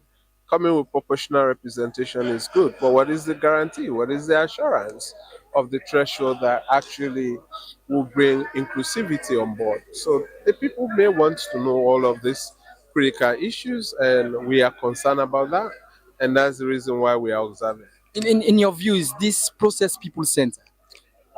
It's not based on the people. Most people have less clue. I've engaged members of parliament, the PR or the first past the poll that they want to vote in favor of. If they have knowledge about it, they say no. I talked to a few MP. So even the people who will be voting, most of them, if not all, have less a clue about what they're voting for. And that's worried for our democracy. We want a democracy that the people who we send to represent us, either at local council or at parliament, know clearly what we want as a people. The Special Select Committee seemed to have had a lot of controversies, Fatoma. What do you think is best in terms of, that provision as it is in the bill? The best is we wait for the voting and see how they go. And then people who are watching us will clearly hold their MP accountable why they failed them. Thank you so very much, Abdul Fatoma. He's the Executive Director for Chad, and he has been speaking on Chad's position in terms of what's happening here in Parliament. We still have, civil society activists who are also very essential in the development and progress of Sierra Leone. Good afternoon, Solomon Sunday. It's a pleasure having you. Good afternoon. Thanks for having me, Samuel. Solomon, you've been following the process thus far. We're here last Thursday. We are in the second reading of this all-important bill. Was done. It was debated on by members of parliament, and now it has been referred to committee stage. But nonetheless, the speaker stood down the house and requested on the leadership from both eye of the house to join him in his conference room. Solomon Sunday, so far, what's your take with regards to what's been happening in parliament with this all-important bill? Well, for me, today is the great day for Sierra Leone, or Sierra Leoneans, because one of the great books that governs, our democracy, when you talk about the rule of law, is the ground norm, for which Section 108 speaks of. And if you want to, do any amendments, it's like the processes we are seeing now. For us as civil society, we are expecting the entire constitution to be reviewed. Because when you look at, the flip-flop, going back to Pakaba, they did Peter Tucker Commission. You come back to the former, administration of the former President Nkrumah, he also set up Justice Kawan Commission just to review this same constitution. Then now we are in this administration of President Bio. Still, we have position papers for which, out of the 138 recommendations, just 80 were taken out of it. Both sides, from the APC administration, the SAPP. So if they are now telling us, because we are expecting for the second reading to be the entire constitution, but what we are saying is segmented parts. So if they are saying because of best practice, you and I know you are a legal luminary, you cannot amend constitution going towards election within 24 months. So that's what they are doing. But the big elephant is in the room is the PR system. for which I will not keep my feeling. I am the proponent for the PR system. The reason being, we have been too long in this first past the post. Not that it's bad, but what have we gained? What is the benefit?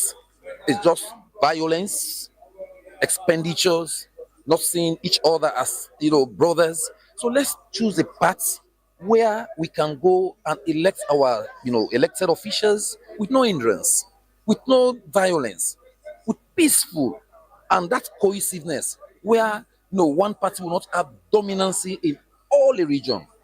Let's have the system that we embrace, cohesion, unity, and less expenditure of violence towards our election. But Solomon Sondu, many of the view that the PR system has landed us in the position where we are at this moment. Taking into cognizance even the parliament, as it is, we have just two political parties in addition to the PCMPs who are here.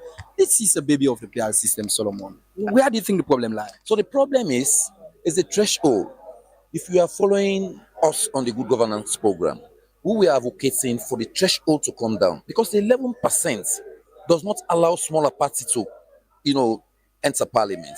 It disenfranchises them. Thank God the two parties agree that, the registering political party, because of not winning 2 consecutive elections, that one is gone. And what we are saying is the threshold.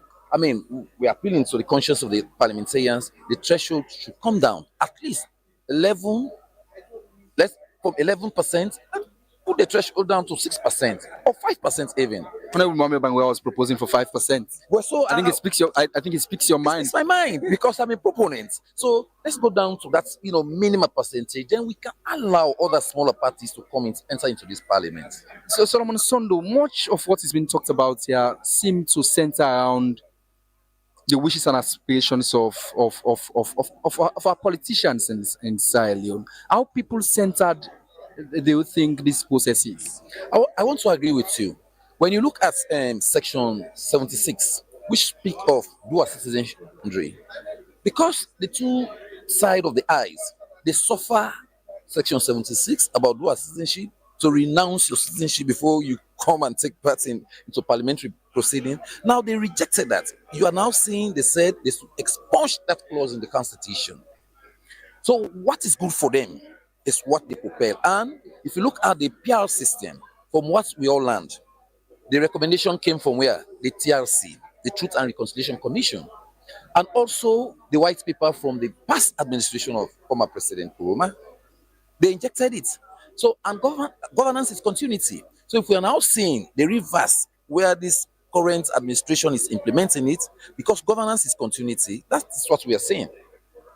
We know Sierra Leone we know the world is a global village, and Sierra Leone is part of that. Sure. Is part of that village. But Solomon Sondu, the Attorney General and Minister of Justice, also proposing for, say, people who've been found wanting of criminal offences and what have you, suspend, wherein those who going through trial will be, the trial process will be discontinued and will be allowed the opportunity to participate in politics. Is it good for Sierra Leone as a country, more so at this particular moment? But it is not new. We saw it in 2003 general elections, where Dr. Samura Kamara was standing for a trial. On what? On the Chancellery case. But because we are heading towards 2020 election, they discontinued the case. It's not new. So for me, if it's now in the Constitution that this is what we should be doing, we saw it in America. But where do you think that will land Sierra Leone as a country? Well, let's go back to America. Say someone is going through trial for rape, for murder, say for treason and what have you, and your sentence is suspended, and you're allowed to go and participate in politics. Say peradventure you win the election. Do you think there will be a case against you when there is Section 48(4), which clearly states that no criminal trial will be brought against a sitting president, Solomon Sondu? So let's go back to America. What we saw, no, but Sierra Leone is not America. In the case of but Sierra Leone is not America. Let's use, we have to, case study. You're a lawyer. You did a case. No, by the way, I'm not a lawyer. I'm a law student. So you are a student. I'm a student. So let's go back to America. Donald Trump was standing for trial, but because he was chosen by his party to lead the Republican Party, what they did, they discontinued with his case. Now he's a president. Because of the presidential immunity, now President Trump is in power. The same thing happened to Sierra Leone. If you became president, it means you have that immunity until the law finds it wanting. Like for me, I will say Section 46 is there under the New Criminal Procedure Act. Section 46 will call you back to book to say, hey, my friend, you have this X, Y, and Z case around you. So let's use for Section 46 for a competent law to revisit that case. Thank you so very much, Solomon Sondu. It's been a pleasure having you. It seemed very controversial there. A lot of conflicting opinion as to his take on the process itself. But nonetheless, quite a lot is happening here. Quite a lot is happening here this morning. We have very senior citizens from across the looks and kind of Sierra Leone, from the various political divide, who are here this morning, or here this afternoon. They've been here this morning, and they're still here this afternoon to ensure they monitor the process and what have you. We have from the main opposition APC and that of themselves, but a lot of mixture, a lot of chemistry here this moment. A lot of chemistry from the various politicians here this morning. Adi Macaulay and lawyer Adi Macaulay and Dr. Ibrahim Bangura, they are members of the APC. They're having a very fine mix, a very fine chemistry. Don't know what the conversation is all about, but I know they're here to support their party and what have you. I know they'll be interested in engaging the public. They've been engaging the public. Lawyer Adi Macaulay has been engaging the public on his take with regards to the process. We haven't heard from Dr. Ibrahim Bangura as to what he believes. In public, but again, I believe. Good afternoon. Good afternoon. Good afternoon. I was just telling the public that Lawyer Adi Macaulay has been engaging the public on his view with regards the process itself. He's a lawyer, understands the law, I believe, and he's been here. He was here last Thursday monitoring the process, and he's here also this afternoon to ensure he continues in that process. Lawyer Adi Macaulay, good afternoon. Good afternoon, sir. You've been monitoring the process. So far, what's your take with regards to the process itself? My take with regards to the engagements in Parliament. Well, they've been very cordial, as you can see. Everyone is having a bite. They've argued, they've debated till 3 a.m. in the morning, the last parliamentary sitting. So we look forward to us concluding this today. Okay, thank you so very much, Dr. Ibrahim. Do you want to have a bite on this?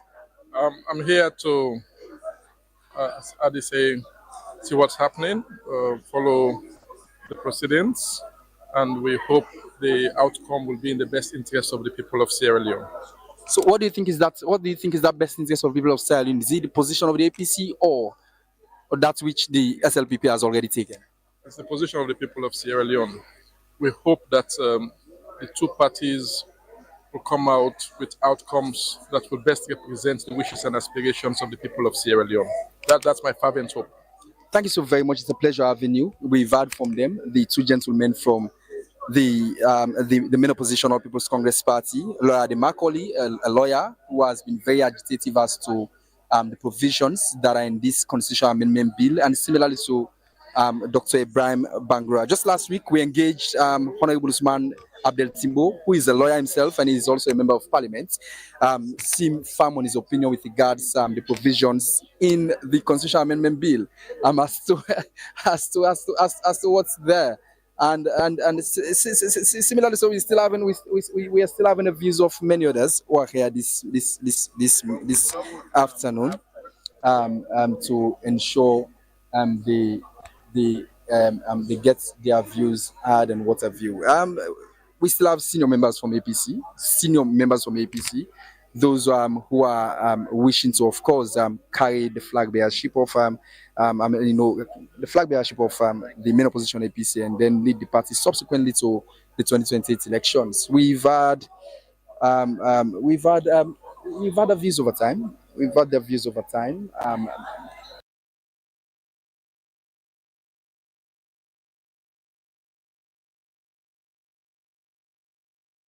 Many people Jagaban, because he was not part of those who were here for ensure them views and opinions as to whatever the case might be. But nonetheless, he's here. Good afternoon, Jagaban. Yeah, good afternoon. How are you? Fine. Are you good? Yeah, I'm fine. I know you're here to monitor the process. What's your take so far? Well, nothing is happening right now. I'm just seeing body moving up and down. We're just waiting, sitting and waiting. There's not much we can do right now. Just wait. We're hoping for better results, a better outcome of the voting. So we're just sitting, waiting. The process is one that has had a lot of controversies from both members from your party. They have their positions already, which I believe will be spoken through their their representatives here in the House of Parliament and what have you. But what are your hopes at this moment? Well, I'm with the party. I'm with the leadership of the APC party. So I'm here to support the MPs and making sure that they stick firmly to the party's decision, and whatever comes out, comes out. But we're with the party. I'm sticking with the party. Thank you so very much. Thank you so very much. It seemed very clear. His decision is one that lies squarely with that of the decision and position of the party. And I think his message is very clear, extremely clear, I must say. But nonetheless, we are still here bringing you live feeds as to what's happening here this afternoon. We've been here since 9 a.m. this morning.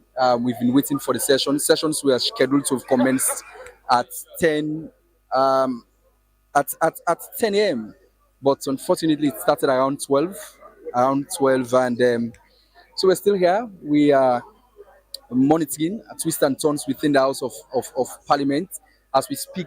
The seats of the leadership from both the SLPP and that of the APC, this seat are empty as a result of the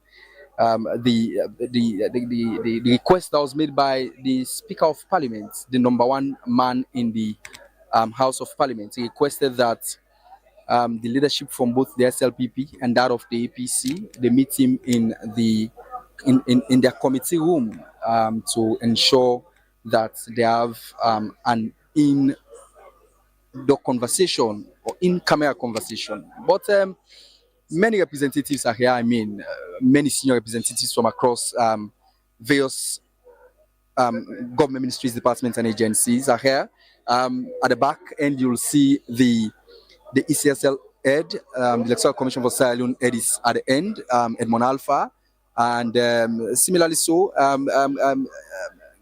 Gayama is also there, who is he was one of the representatives that were there to look into a lot of reforms that were put in place to ensure that the country reach this particular position where it is at this moment. But I'm here together with my team. I say my team. Samuel Tony Sawyer, who is our parliamentary correspondent. He's been doing extremely well. He's been fantastic in bringing us happenings in Parliament. And also Aliu Bangura, who is our cameraman. Aliu Bangura is behind the camera and is helping with what's happening here this morning. Similarly, so Bontin and others. Bontin is at the office, but he's working at the office. He's working at the office, but it seems he's with us here this afternoon. I want to say thank you so very much to them for having helped the team to ensure we bring the public live feeds as to what's happening within the Chamber of Parliament. Tony, you've been away. I suppose you are behind the scene finding sources for us to get, yes, just so that the people will know what's happening here and their voices will be heard. With regards to the representatives that are here this afternoon, Samuel Tony Sawyer. So too, I was around. I was engaging the guests, performing the role of a producer. That's amazing. Quite amazing. Well, a lot is happening in the world. Like, you have interviewed some of the leadership of the APC and that of the SLPP. A lot is going on in the world this morning. Like, you see, people are beginning to coming back into the world. As it has already elapsed the 30 minutes that the speaker gave. That tells you how intense the deliberation will have been in the room. I also want to talk to one of the older staff in Parliament, Pa King. He's a consultant, and he advises the speaker and some other leaders most times on constitutional matter. Okay. Yes. So you can interview him. Right. You can take the lead. King, good morning. King, good morning, and welcome to AY. Yes. This is a very crucial day in the world of Parliament, and we are having a discussion around the Constitution. you want to tell us how relevant is this process? This process is very, very important because this is part of the lawmaking process in the history of Sierra Leone. We have laws that are made by Parliament. Those laws are known as subsidiary laws. But we have the primary law. The primary law, the supreme law, is the Constitution of Sierra Leone, Act number 6 of 1991. It means it was the sixth act that was produced in 1991.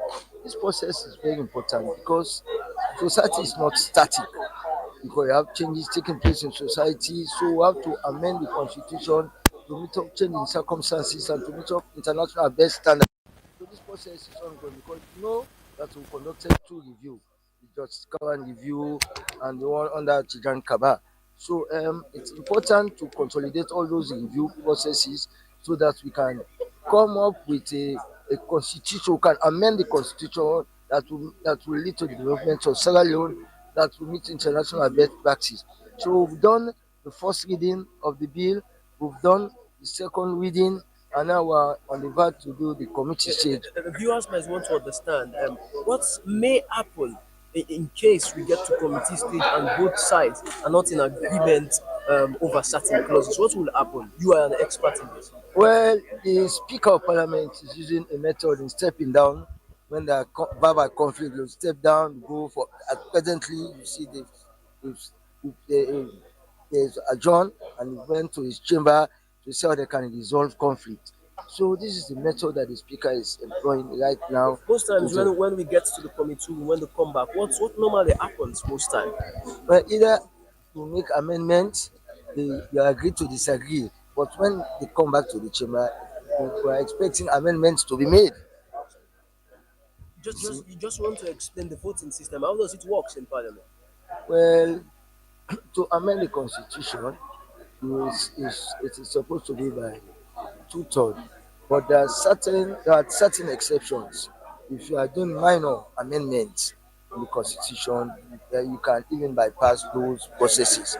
But normally, the constitution as a supreme law, it should require 2/3.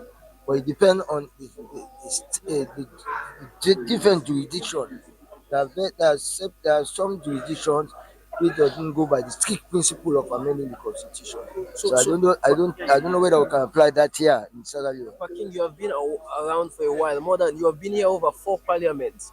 You've been here in the 4th, 5th, the 6th now. You have been here for the longest of time. You have seen the interpretation of these clauses in Parliament and out of Parliament. Can you explain a little bit of how other speakers have interpreted voting in Parliament? Well, I work with 4 speakers now. There are times when some speakers will come out with rulings. For example, for the election of the removal of the Auditor General, the speaker made a ruling that is based the members present and voting in Parliament. The word that we use is in. So it depends on what I've been seeing. So the 4 speakers, they're merely applying the clauses in the constitution. They have not been going out of the constitution. It's just minor changes, but the speakers that I've worked with, they have not been going out of the voting pattern of the Thank you. It's been a fine time talking to you. Thank you for talking to AYV. Well, again, that was King, one of the oldest staff in Parliament. He has been around, like he said, for 4 parliaments, working with 4 different speakers. Well, mostly what we will be seeing today in this house is a lobbying around, because both the APC and the SLPP party do not have the 2/3 majority. So it's going to be lobbying. So, Sammy, that's the case. I think it makes absolute sense that we ensure his views are heard in the conversation. The fact is, he's very experienced. His experience is something that money cannot buy. The fact is, he has been following the process for quite a while now, and what have you. But nonetheless, the conversation is still ongoing within the House of Parliament. The sessions have been stood down by the Honourable Speaker of Parliament, and is currently engaging the leadership from both eye of the House. I mean, from the main opposition APC and that of the ruling SLP. But nonetheless, we're still engaging Sierra Leoneans and well wishers who are here this afternoon to ensure the monitor the process and what have you. It's a pleasure having you. Good afternoon. Good afternoon. Can you just tell our viewers and listeners who you are, your name and who you are? I am Dr. Victor A.B. Davis, flag bearer aspirant for the All People's Congress. Dr. Davis, you've been monitoring the process thus far. What are your takes at this moment? Well, I'm very much satisfied with the participation of the APC members of parliament. I believe they are articulating the views of the majority of the people of this country. What do you think your party should settle for, more so in regards to the many clauses in the constitutional amendment bill? I believe one of which is that of the PR system. We've had also one that has to do with the first past the post. I mean, the 50+1 or 55%, and even that of citizenship and among other things. What do you think your party should settle for in those regards? The most important of all these amendments is the electoral system that the country should adopt. And we are of the view that the people of this country want the first past the post system, and that is what we will insist on. Many of the view that the PR has its advantages, because it is very clear that since the 2023 elections, we've had a lot of MPs that have passed away, but nonetheless, no by-election. It seemed quiet. The country is not losing funds and what have you. And most of those MPs have been replaced. That seems an advantage from what many others believe. Why do you think advantages outweigh the advantage? The biggest advantage of the first past the post system is that it is more representative. It makes the MPs directly responsible to the constituencies. Under the present PR system, the MPs are representatives of the district and not the constituencies. So the constituents, the people feel like far away from the MPs, that the MPs don't represent them. What sort of an amendment do you want to see, or do you wish for? What we wish for is the adoption of the first past the poll system as the electoral system that the country should pursue. Thank you so very much. It's a pleasure having you and wish you all the best. We wish you all the best. Thank you so very much. Thank you. I think those are the views of the many Sierra Leoneans we've had from. That is personal view and opinions as to what's happening here this moment. And we're still here having, tete-a-tete, having interviews with, well-wishers, the ordinary man, politicians who are here. But also, as we did mention at some point in time, we have also people who've served in this house before now. We've had former members of parliament from both political divide, from the SLP and that of the APC, who are here to ensure they monitor the system. Good morning. It's a pleasure having you. Apologies that I'm asking for your name. What's your name? Honorable Alusain Alukonte, former member of parliament of constituency 125. Honorable Alukonte, how this place is not strange to you. I know you've been here before this time. Indeed. And this is a place that you've interfaced with, and you know how sessions are conducted here. But I believe you were a product of the first past the post system. Is that also the case? Yes, indeed. When we started, well, before the initial part of it all, it was this first past the post that I came with that brought me into parliament. And we do appreciate that particular kind of system, because when you talk about constituency elections, the people have to see how they can vote in their own people that they want, So that is sweet part of that particular system. But presently, for what we are hearing at the PR system, like during the last elections, you notice that some constituencies do not even have members of parliament, and some have 2 or 3 members of parliament, and it is not good for this nation. But Honorable Alu, I know your party has its position as we speak. What do you think is best for Sierra Leone at this moment?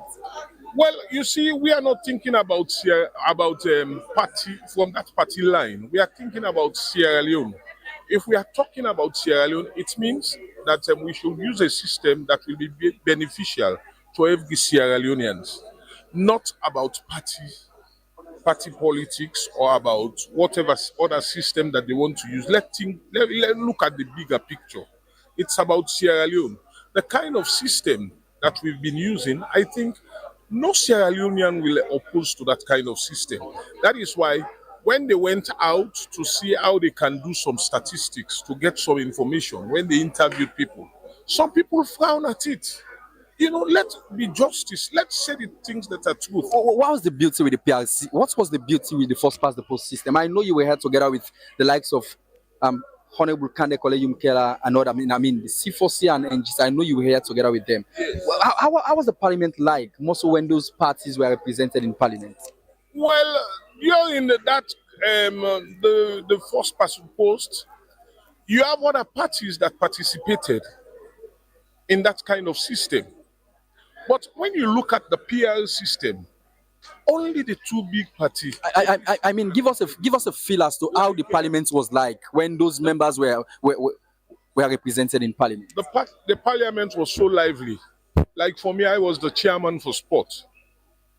In the sports committee, you have all the other party members, in that committee, and we were doing things in one accord. You see every party participating, every area participating. So that's the good thing about that system. But if you are saying that you are bringing this kind of system, it is very difficult. Only APC and SLPP. And who likes that? Only the two parties will like that. But for us, the APC, we are kicking against it because we want other parties to participate. Governance is not about just two parties. It should be all. Everybody should participate in that area of governance. Every party should participate. C4C should participate. NGC should participate.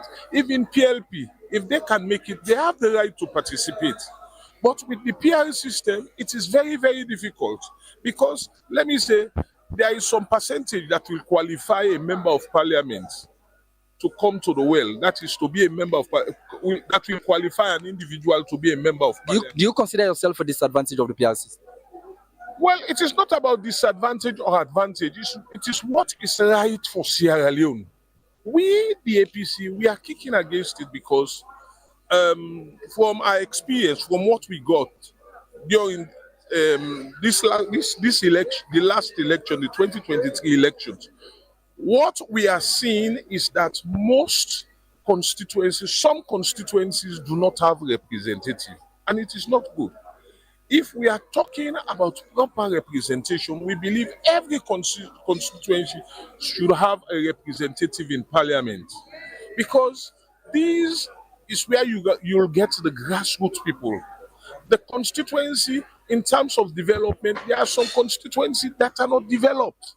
So if you are saying you are bringing a PR system, it will be very difficult for development to go to some of these constituencies. So we are against it, and we are really, really against it.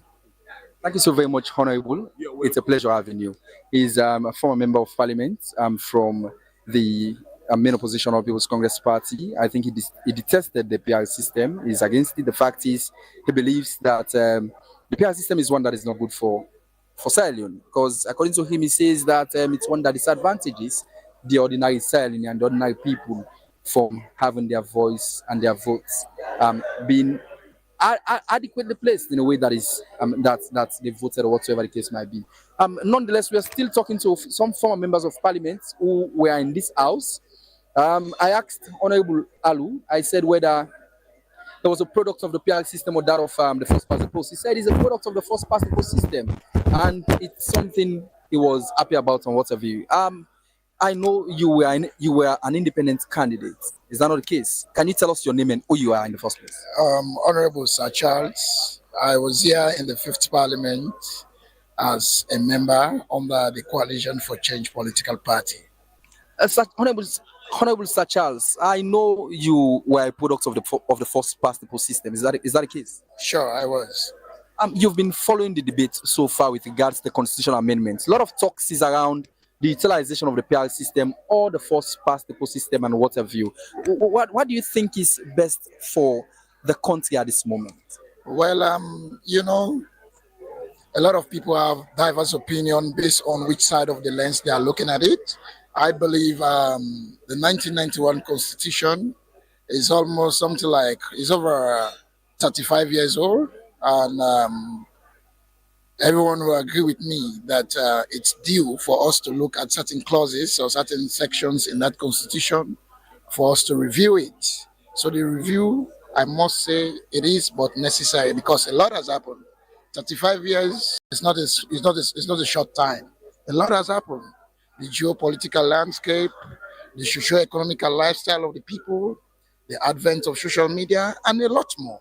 So you must agree with me that indeed things that were happening some 35 years ago are not happening anymore. So there's every need for us as a country to take a look at our constitution and see those areas that we think no longer serve the test of time for us to see how we can review them, right?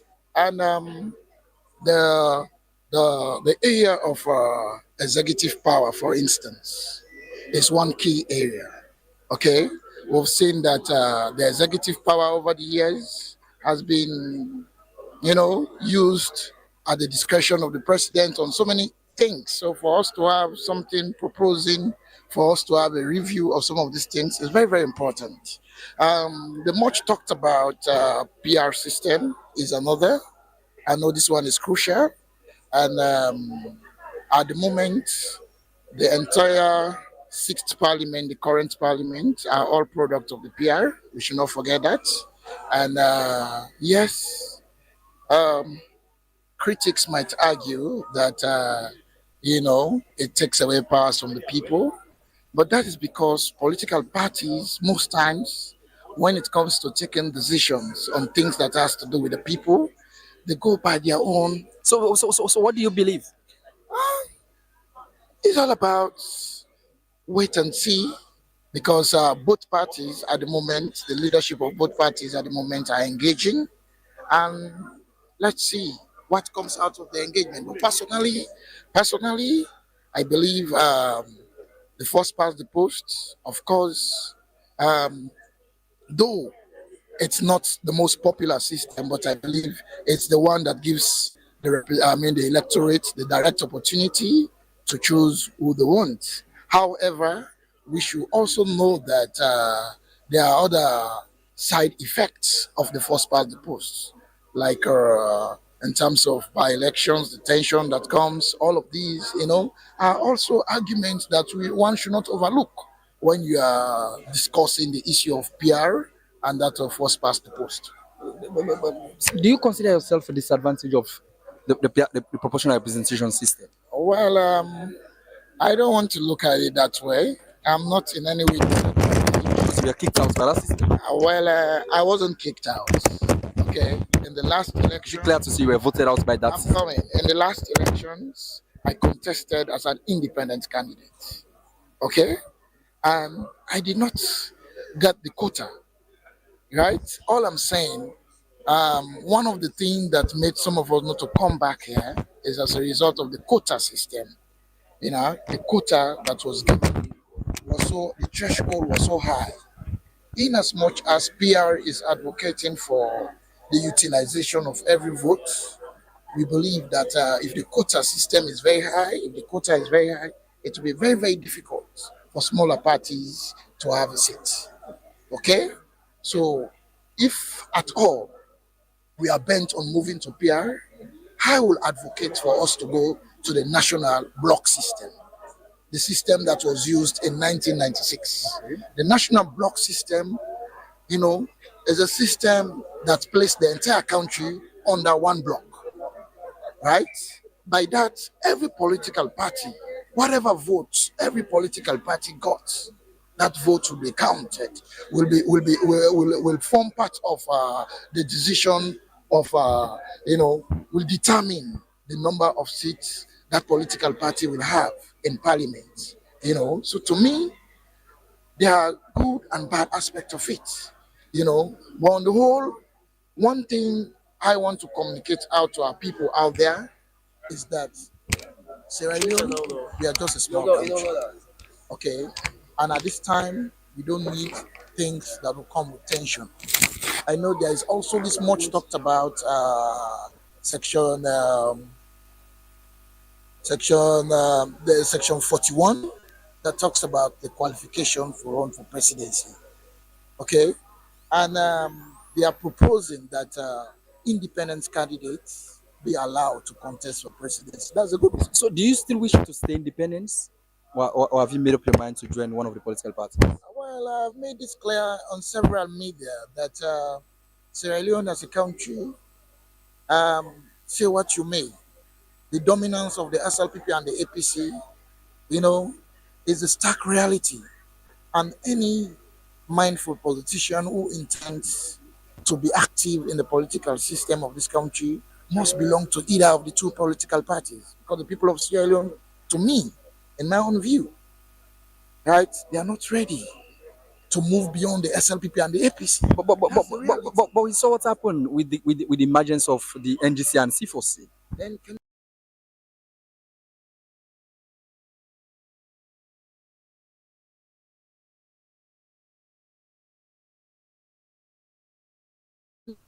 Or you're saying it's a result of the threshold? Yes, to me, PR system will have been an opportunity for the smaller parties to be well represented. It will have been an opportunity for the smaller parties because in the PR system, whatever vote you get, right, will amount to the number of seats you have in parliament. Thank you so much. And lastly, there's this key thing I also want to push for under Section 41 that has to do with the requirements for presidency, the area of age. As a young person, I believe young people have done tremendously well in this country, and with regards running for the highest seat of the land, age should not be a barrier. 40 years to me is so high. Let's reduce the age limitation from 40 to 35. Take France, for instance. France, the age requirement is as low as 18 years. The greatest country in the world, the United States of America, their age requirement is 35.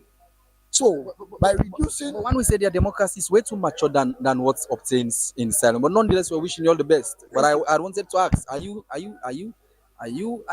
on contesting for the high seat? well, I'm a politician. Everything is possible. Thank you so very much. It's a pleasure having you. It's a pleasure having you. We continue to have voices from erstwhile members of parliament who served in this house before now, and they've lent their views as to what's happening. But nonetheless, we're turning the mic to a member from the civil society wing. They are very important in the process. Mind you, the constitutional amendment makes provision for them. The fact is, the Special Select Committee, they seem extremely important in that regard. But nonetheless, we're having a representative from CGG, Campaign for Good Governance. You can briefly tell us your name and who you are. Yeah, so I'm Sakendema. I work for Campaign for Good Governance. Sakendema, you've been following the process thus far. I know Campaign for Good Governance, they've had their position papers to the process itself and what have you. But, sir, what seems extremely important regarding the process that is ongoing in Parliament? Well, I think what is most important here is the inclusivity of the process, to the point that you are seeing it has generated citizens' interest. As you can see from the gallery, everybody is here, and even the political party, the executives of the two main political parties are as well here. You have the international community and civil society. This shows the interest, the public interest in what is ongoing currently in Parliament. And this is important because we're talking about the ground norm. We're talking about the supreme document of the land, which is the Constitution. And we have invested so much time, energy, effort in getting it right. You know, it's been almost over 25, going to 30 years now since we had an 1991 Constitution. And the truth is that the Constitution is outdated, I would say, to some extent because of some of the discriminating clauses that are there. So we see this as an opportunity to see how we could have a constitution that reflects the current reality. And hence the reason why today you hear of having just a request to participate in the governance of this country from the parliamentary angle. You see debate around women's participation, which is key to us as an organization campaign for good governance. Because if you look at the Truth and Reconciliation Commission report, it's clearly stated that for far too long, women have been deprived of their right to participate before, during, and after the civil conflict. And what is interesting in the Truth and Reconciliation Commission is that there were no justification why women had to go through this. So if we see a conversation in Parliament currently being dominated around positioning women, I think is of high interest to us. And also you see the issue around the 50+1 review. But I know there was a rationale for the 55%. You know, why is it that we had the 55%? But I see that some very strong arguments are now coming up that, hey, in as much as we had a 55% as our threshold to be elected as president, but looking at current trend, we need to have 50 plus one. So we are weighing the argument to make an informed decision at the end of the day. And then, of course, the elephant in the room that has to do with the proportional representation. And by the way, our position as an organization, Campaign for Good Governance, is we are going with the hybrid. We want the hybrid system. You know, the hybrid system institution wherein we have a component of the proportional representation and a component of the full past the post. Because we believe that having a hybrid of that will really reflect the wishes, the needs, the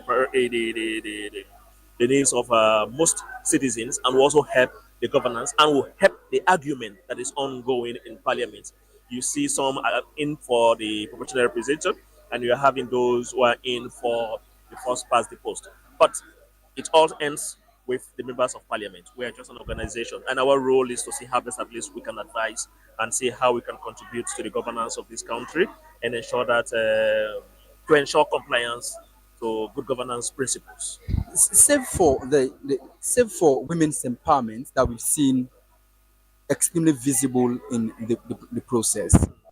Many of the other provisions, the ordinary manner of the view that it is one that speaks to benefiting politicians and political parties rather than benefiting them as ordinary persons. The ordinary man does believe the PR system is not the right system of procedure. Of course, you did mention a hybrid system wherein both will be utilized. But let's talk about the provisions, or that has to do with, say, people who are facing criminal trials in the at the courts, and they allow the opportunity to participate in governance process, wherein the process will be suspended and now to participate and what have you. What sort of a signal does same sense say for crimes and criminality? You see, it's clear. It's clear. You are saying that the citizens, it's a bit confusing and it's a bit tricky. But what I'm hearing from you, basically, it's what should be the position, whether we should go in for those who are having criminal cases, on those who are convicted, or those who are just being indicted. Let's understand it clearly. You are said to be innocent Until otherwise proven guilty. until otherwise proven guilty. Absolutely. So if you understand that maxim, I think it will help you. So just being indicted or just being held. This is for the public certification. Yes, because I know the difference. Exactly. Anyways. So just be innocent until found guilty. But in a situation wherein you're not found guilty, I think there is absolutely no need for you to be deprived of your right. You see, in other countries, we've seen the situation wherein those who are waiting trials, it's your right to vote. Is that CG's position? You're right. No, that's not. I'm just speaking as I'm just doing clarification here so that people understand as such. As I said to you earlier on, we are doing an analysis of what the conversation is that is ongoing. At the end of the day, we'll do our own clear analysis. I'm just bringing here to explain the maxim you talk about, saying that you are presumed innocent until found guilty. So as long as you are not found guilty, you are not being convicted. So meaning you're right. You should not be deprived of your right. Everything that you're entitled to, you must enjoy it as a citizen. It's only when you are found wanting, when you are convicted, that's the time you are deprived of your right in accordance with the law. How best does CGG believe the public understands the process itself? Well, I would say with the high level of illiteracy, it's not as rich in terms of public understanding some of these processes.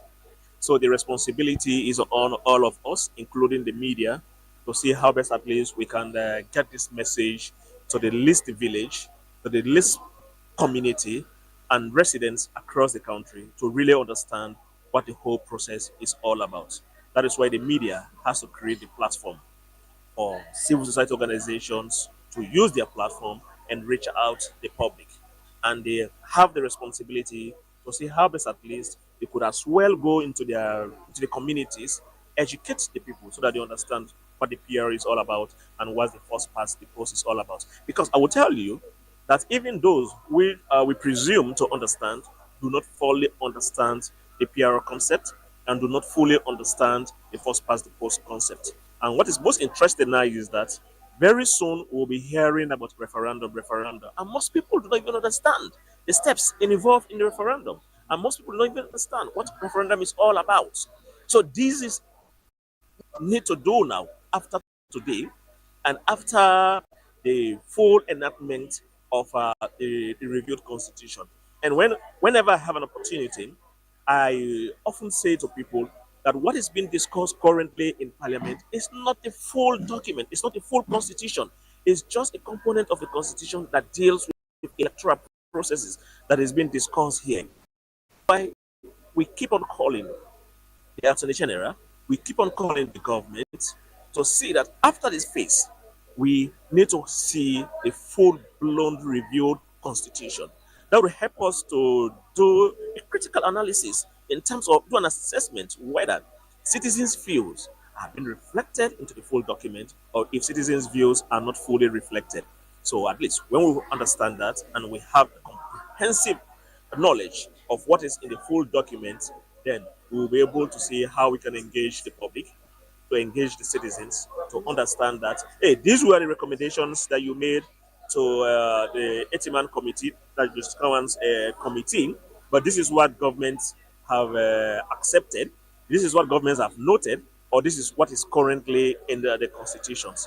So the citizens will be left with no option but to do a judgment whether that which they requested government to take on board, we are taking on board or we are taking on board. But what I'm saying is that the debate is interesting, as I often post, and the conversation is enriching, I would say. And I'm happy that women's issues are the center of this all conversation. So we need to keep the fire burning. And also, as civil society, we are monitoring the process because we want to see a constitution that reflects the wishes and the needs of the people of Sierra Leone. Thank you so very much. It's a pleasure having you. Thank you so very much. We still here at the House of Parliament. We're still here at the chamber with the Well of Parliament, wherein we are monitoring issues and activities as they unfold within the Well of Parliament. I'm still here with my man, Samuel Tulisoya. He's a colleague.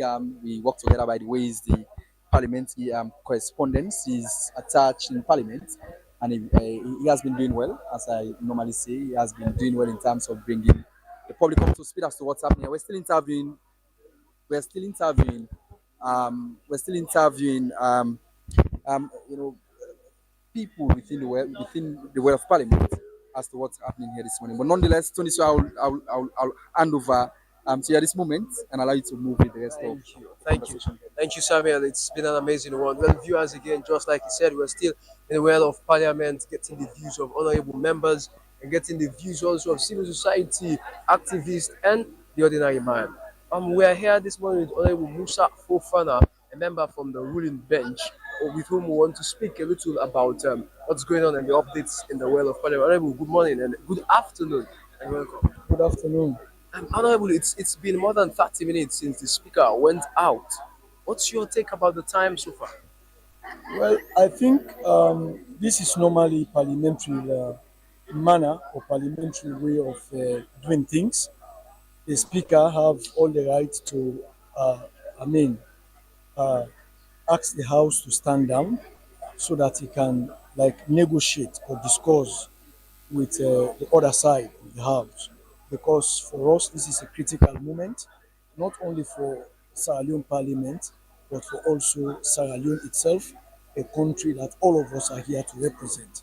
So we think the Speaker have the right to stand the House down for negotiations. But is there a concern lingering in your mind that it's been over 30 minutes now, over 1 hour since the said stood down? As a member of parliament that's been part of the fifth parliament, I think with the former speaker, Honorable Abbas Bumi, this has been the normal routine in parliament. So for me, I don't have any doubt Does in that my mind. connote any sense that the business is more heated than we think? Well, of course, but as a member of parliament, as I said, a senior member of parliament, two-term member of parliament now, I I am not too worried because as a ruling bench MP, I think we have the time, we have studied the documents, and we are willing to continue with the process because we believe this amendment is for Sierra Leone. So we are fine. We don't mind how much time will the speaker and the leadership might take to discuss what they are discussing. But as members of parliament, as I said, from the ruling bench, we are waiting for the speaker to resume the house so that we can continue with the business of the house. Yeah, two main issues were of critical discourse here in the well of Parliament in the last deliberation on the last on this amendment bill. Yeah. The PR system as against first past the post, and then the 50+1% threshold for residential pools as against the 55%. Your party's position was the PR system, but others are contending that. Well, it is funny because if you look at the Justice Kawan report, you can see it clearly that the PR system was recommended, and the current constitution we are using, section 38 and section 38A amended, have either the constituency system or the PR system. So if you look at the white paper also that was done by the former government, it is clear that the issue around PR system was discussed. It's in the white paper, it's in the Justice Kawan report. So Honorable, do you agree that constituency-based election makes people more connected to their representatives than the PR system? I came to parliament with a constituency based system. So, as an individual, I don't have any problem with whether the PR system or the constituency system. But as a party, discussion after discussion, we have seen and learned that the PR system is always like a unified system, a system that will see the SLPP MPs coming from the north. For you personally, what do you? For now, honestly, I prefer the PR system. I am convinced with the PR system for national cohesion because there is this issue of APC being a northern party and SLPP being a southeastern party. So the only connectivity we'll have is the PR system. Why?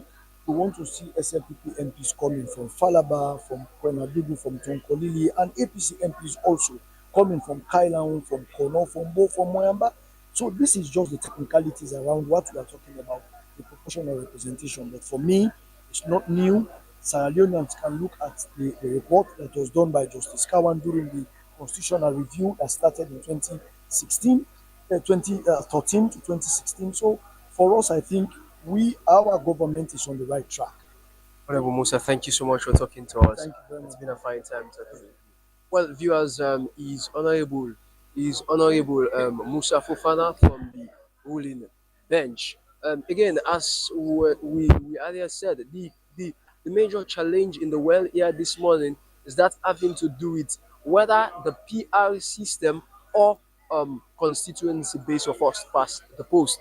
It's also on the threshold for presidential polls, whether it is the 55% normal threshold for winning political seats or that of the 50% plus one, which is now being proposed by this amendment. Well, in the House of Parliament, we're still here. It's from the clock of Parliament.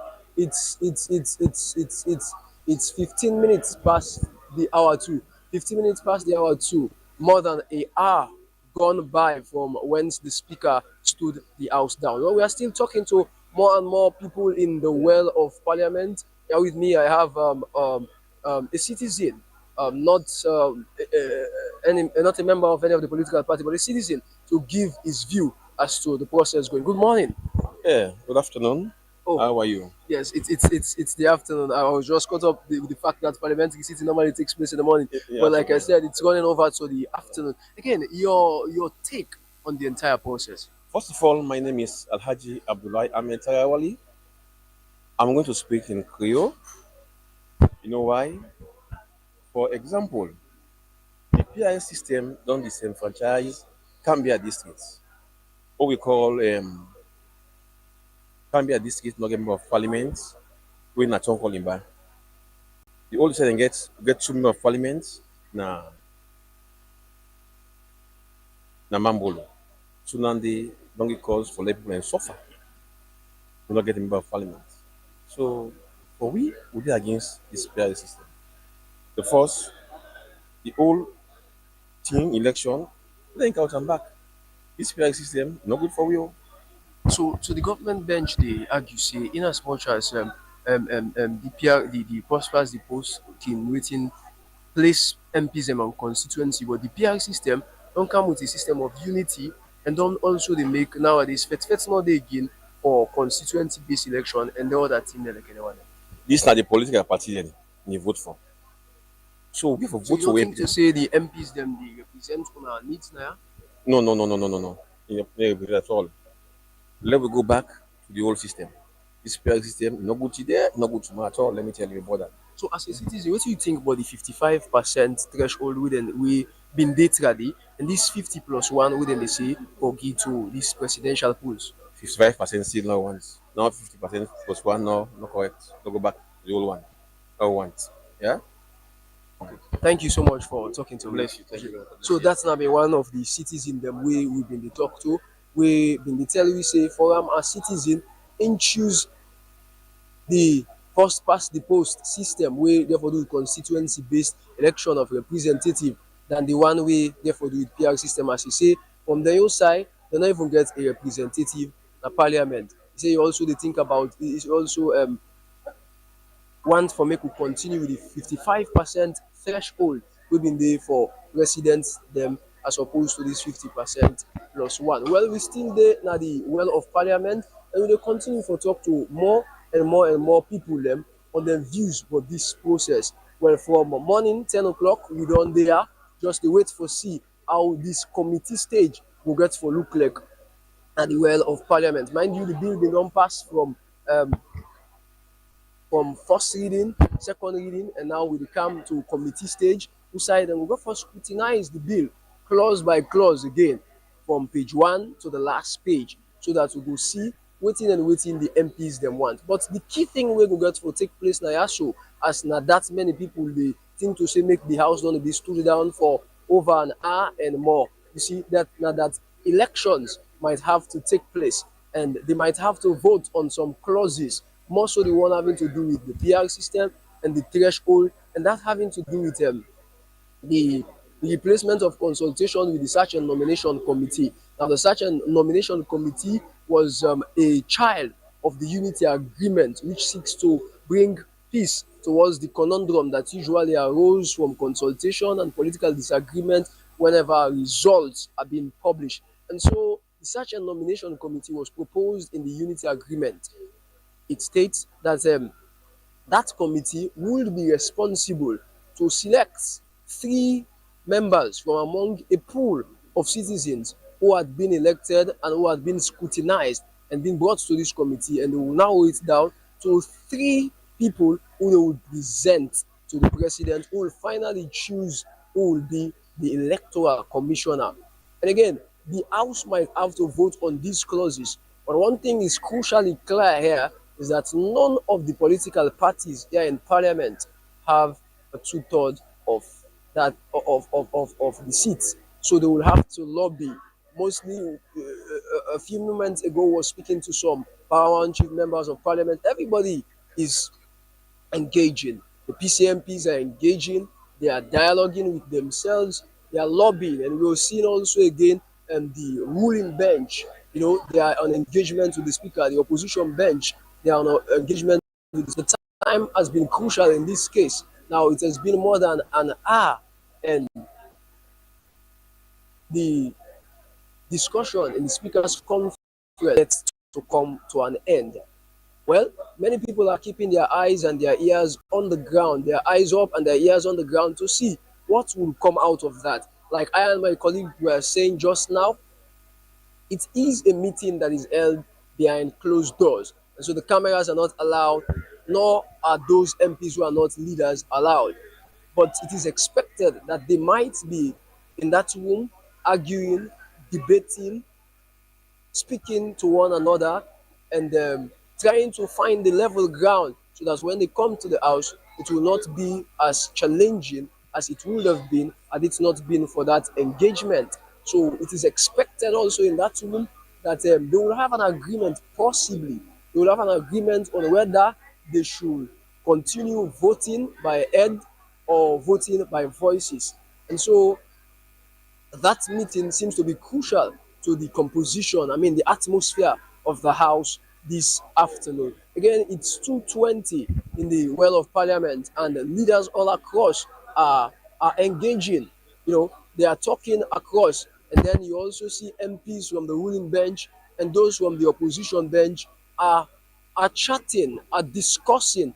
That's a way to say that MPs are people who are having a tie good to themselves. Like Ryan, my colleague, we are saying just now again, is it is to point out that the nation should pass from that of rancor and go to that of unity. And political supporters should not be fighting and cursing each other's while MPs are in organ and embracing themselves. So the unity of the nation is much more important. But again, as we continue to bring you live updates, the essence of the bill before the House today is very crucial.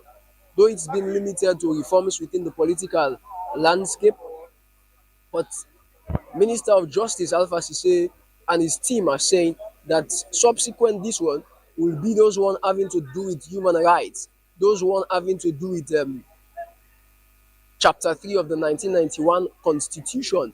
Clearly, so we've spotted that in some other interviews and some other discussion that the ministry is about introducing education as a right, education as a justiciable right, wherein every child in Sierra Leone can have access to free education from classes 1 to SSS 3.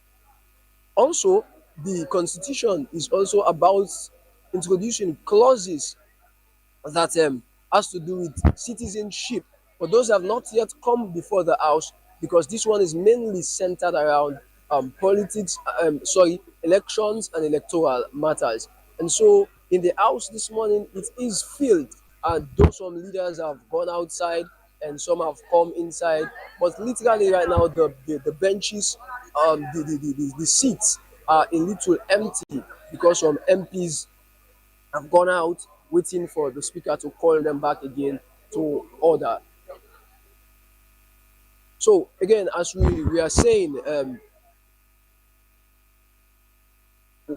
the discussion this revolves mainly around electoral reforms. Well, Sierra Leone has been caught in a lot of challenges with elections in the recent times. Elections result disagreement has been part of the process in most cases, and various political parties denying electoral results and then demanding more and more and more accountability in this result process that has landed us where we are today.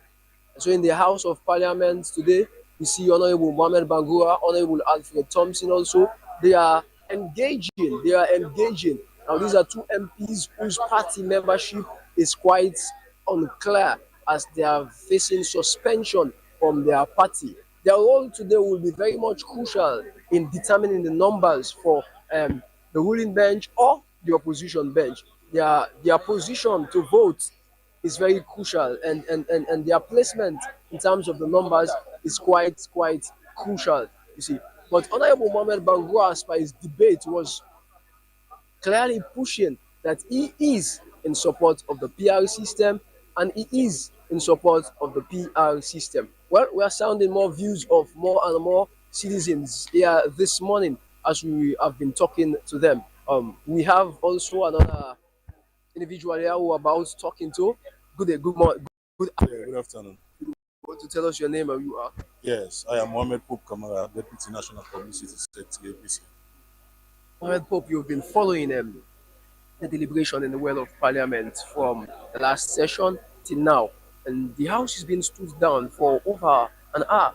Are you concerned that Yeah, and we are worried because we are looking forward to making our position as a party very clear that we stand with the intentions of the people, with the cry of the people, and that is exactly why we are here. We are here today to ensure we motivate, we inspire, and ensure we support our parliamentarians in standing in what the people have sent them to say, i.e., we want one, the first past the post, which is people-centered representation, and as a party, we stand by it. So that is exactly why we are here. So for the speaker to stood the well down for over 1 hour 30 minutes now, it's very, and we are very much concerned, and that's exactly why we've made up our decision to stay. We will wait to see the outcome. Yeah, your party's position on this one is quite countering the position of the government bench. They are arguing that the PR system brings more of unity, it's more easy to run, and it reduces conflict. And you the one interviewing me, can attest to the fact that in this well where I am doing this interview, the PR system has brought more fighting here than ever before. The PR system moved 11 of our parliamentarians. The PR system pepper sprayed our parliamentarians. And this is exactly the system that brings inclusivity. So where is the inclusivity? So Inclusivity you, without do you women. not agree that It's not to a, some I extent? am justifying now. It's not a matter of being in disagreement. It's a matter of justifying their But do you not claims. agree that to some extent that the PR system reduces tension To in no, politics? to no extent, this is exactly where we are here now. At least we are expecting this to be a very smooth one. Respect what is enshrined in the constitution, that you can only take such an action by having two-third majority of parliamentarians, not two-third majority in parliament. And now they are finding it difficult for us to go through the process because our parliamentarians are willing to make their say using democratic dictate. But now this is exactly where we are. At least we Alright, were here from 10 a.m. Now it is after 2. Bob, let's talk again about the 50 and the presidential threshold again. Your party is saying that we should go with the 55%, which used to be the normal way, whereas the government bench is proposing that we should go 50 plus 1. And they are arguing from their side that even in the sub region, that's been the case. Well, that is exactly where we are missing it. You understand? You look about the sub-region, you should also look at one, their economy, then two, you should look at the amount of people in the country. And that's, if you want to balance it to that of ours, it's very difficult because having a 50 plus 1 does not give any individual a national face, a national plea, a national acceptance. But 55%, no region in Sierra Leone, no two region can give you 55%. But 50 plus 1, two regions can even afford that for you. You understand? So that is exactly why we want a leader that will lead this country who is not regionalistic. We want a leader that will lead this country that has a national plea, a national acceptance, a national face, a national character. That is exactly where we are saying, as far as we are concerned, let us have the 55%, which is the threshold. So whosoever gets that, trust me, that person is accepted by Sierra Leoneans, not by region. But whilst your party is constantly pushing against the PR system and these ones, but also there has been clear argument around that it was the APC party that recommended in the Kawane report that the PR system should be the preferred They system. made the allegations without any justification. But the Kawane report is there. And then, have you read it? Yes, I've seen the Kawane. I was part of and I will tell you, it is not there. And Honorable Mohamed Bangura also said he was No, a minister in that. no. At that particular time, it wasn't a cabinet kicked against it. No, you understand? No. Well, no, cabinet kicked against it. But I the am not document talking. speaks to the fact that. That is exactly are you what. saying the document is wrong? No, the document is not wrong. Their document is wrong. The Kawan's document is not wrong. That is exactly our position. The same Kawan document that we No, all maybe read. you read another Kawan's report. The Kawan's I report. wonder if there is another Kawan report. Well, I want. That is exactly why we are confused as to which one they are And quoting from. also other MPs from the other side, we are saying that some of the leaders that are seated on the opposition guest bench over there were part of that committee also. And coming again to the point that the party is now kicking against it. That all you are asking me is to reiterate the position that I have just mentioned. No, it's not. It's just to clarify in that you are. And I will reiterate the same thing, that as far as we are concerned, we never supported it. But you will remember the what Justice Kawan did during his constitutional review.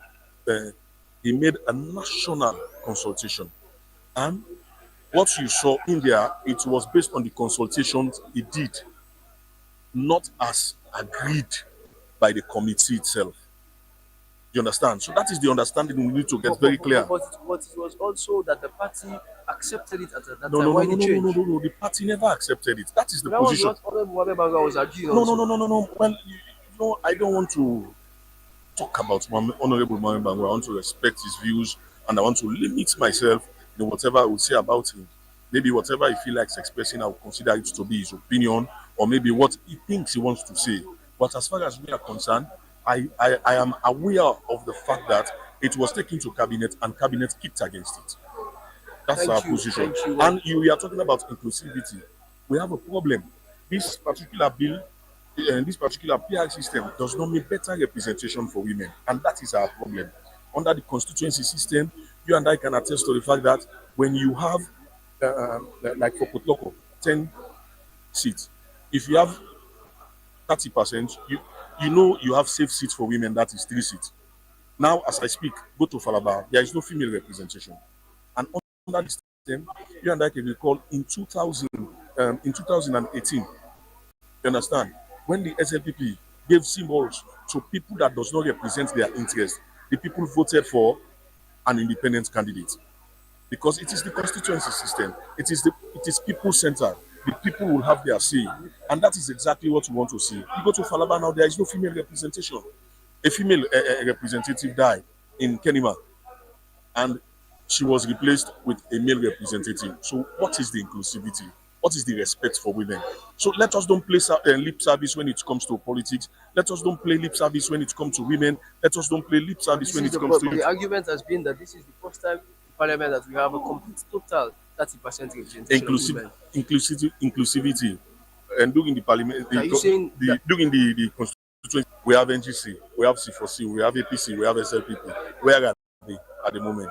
Nowhere to be found, because these smaller parties cannot meet the threshold of the public of the proportional representation. So let us have a people-centered approach, people-centered, accepted style of governance, which will dictate democracy to its highest peak. Thank you very much. Mohamed Pope. Well, he's Mohamed Pope, who was speaking to from the All People's Congress Party there. Like, their argument still remains the same, and the divide continues across the lines.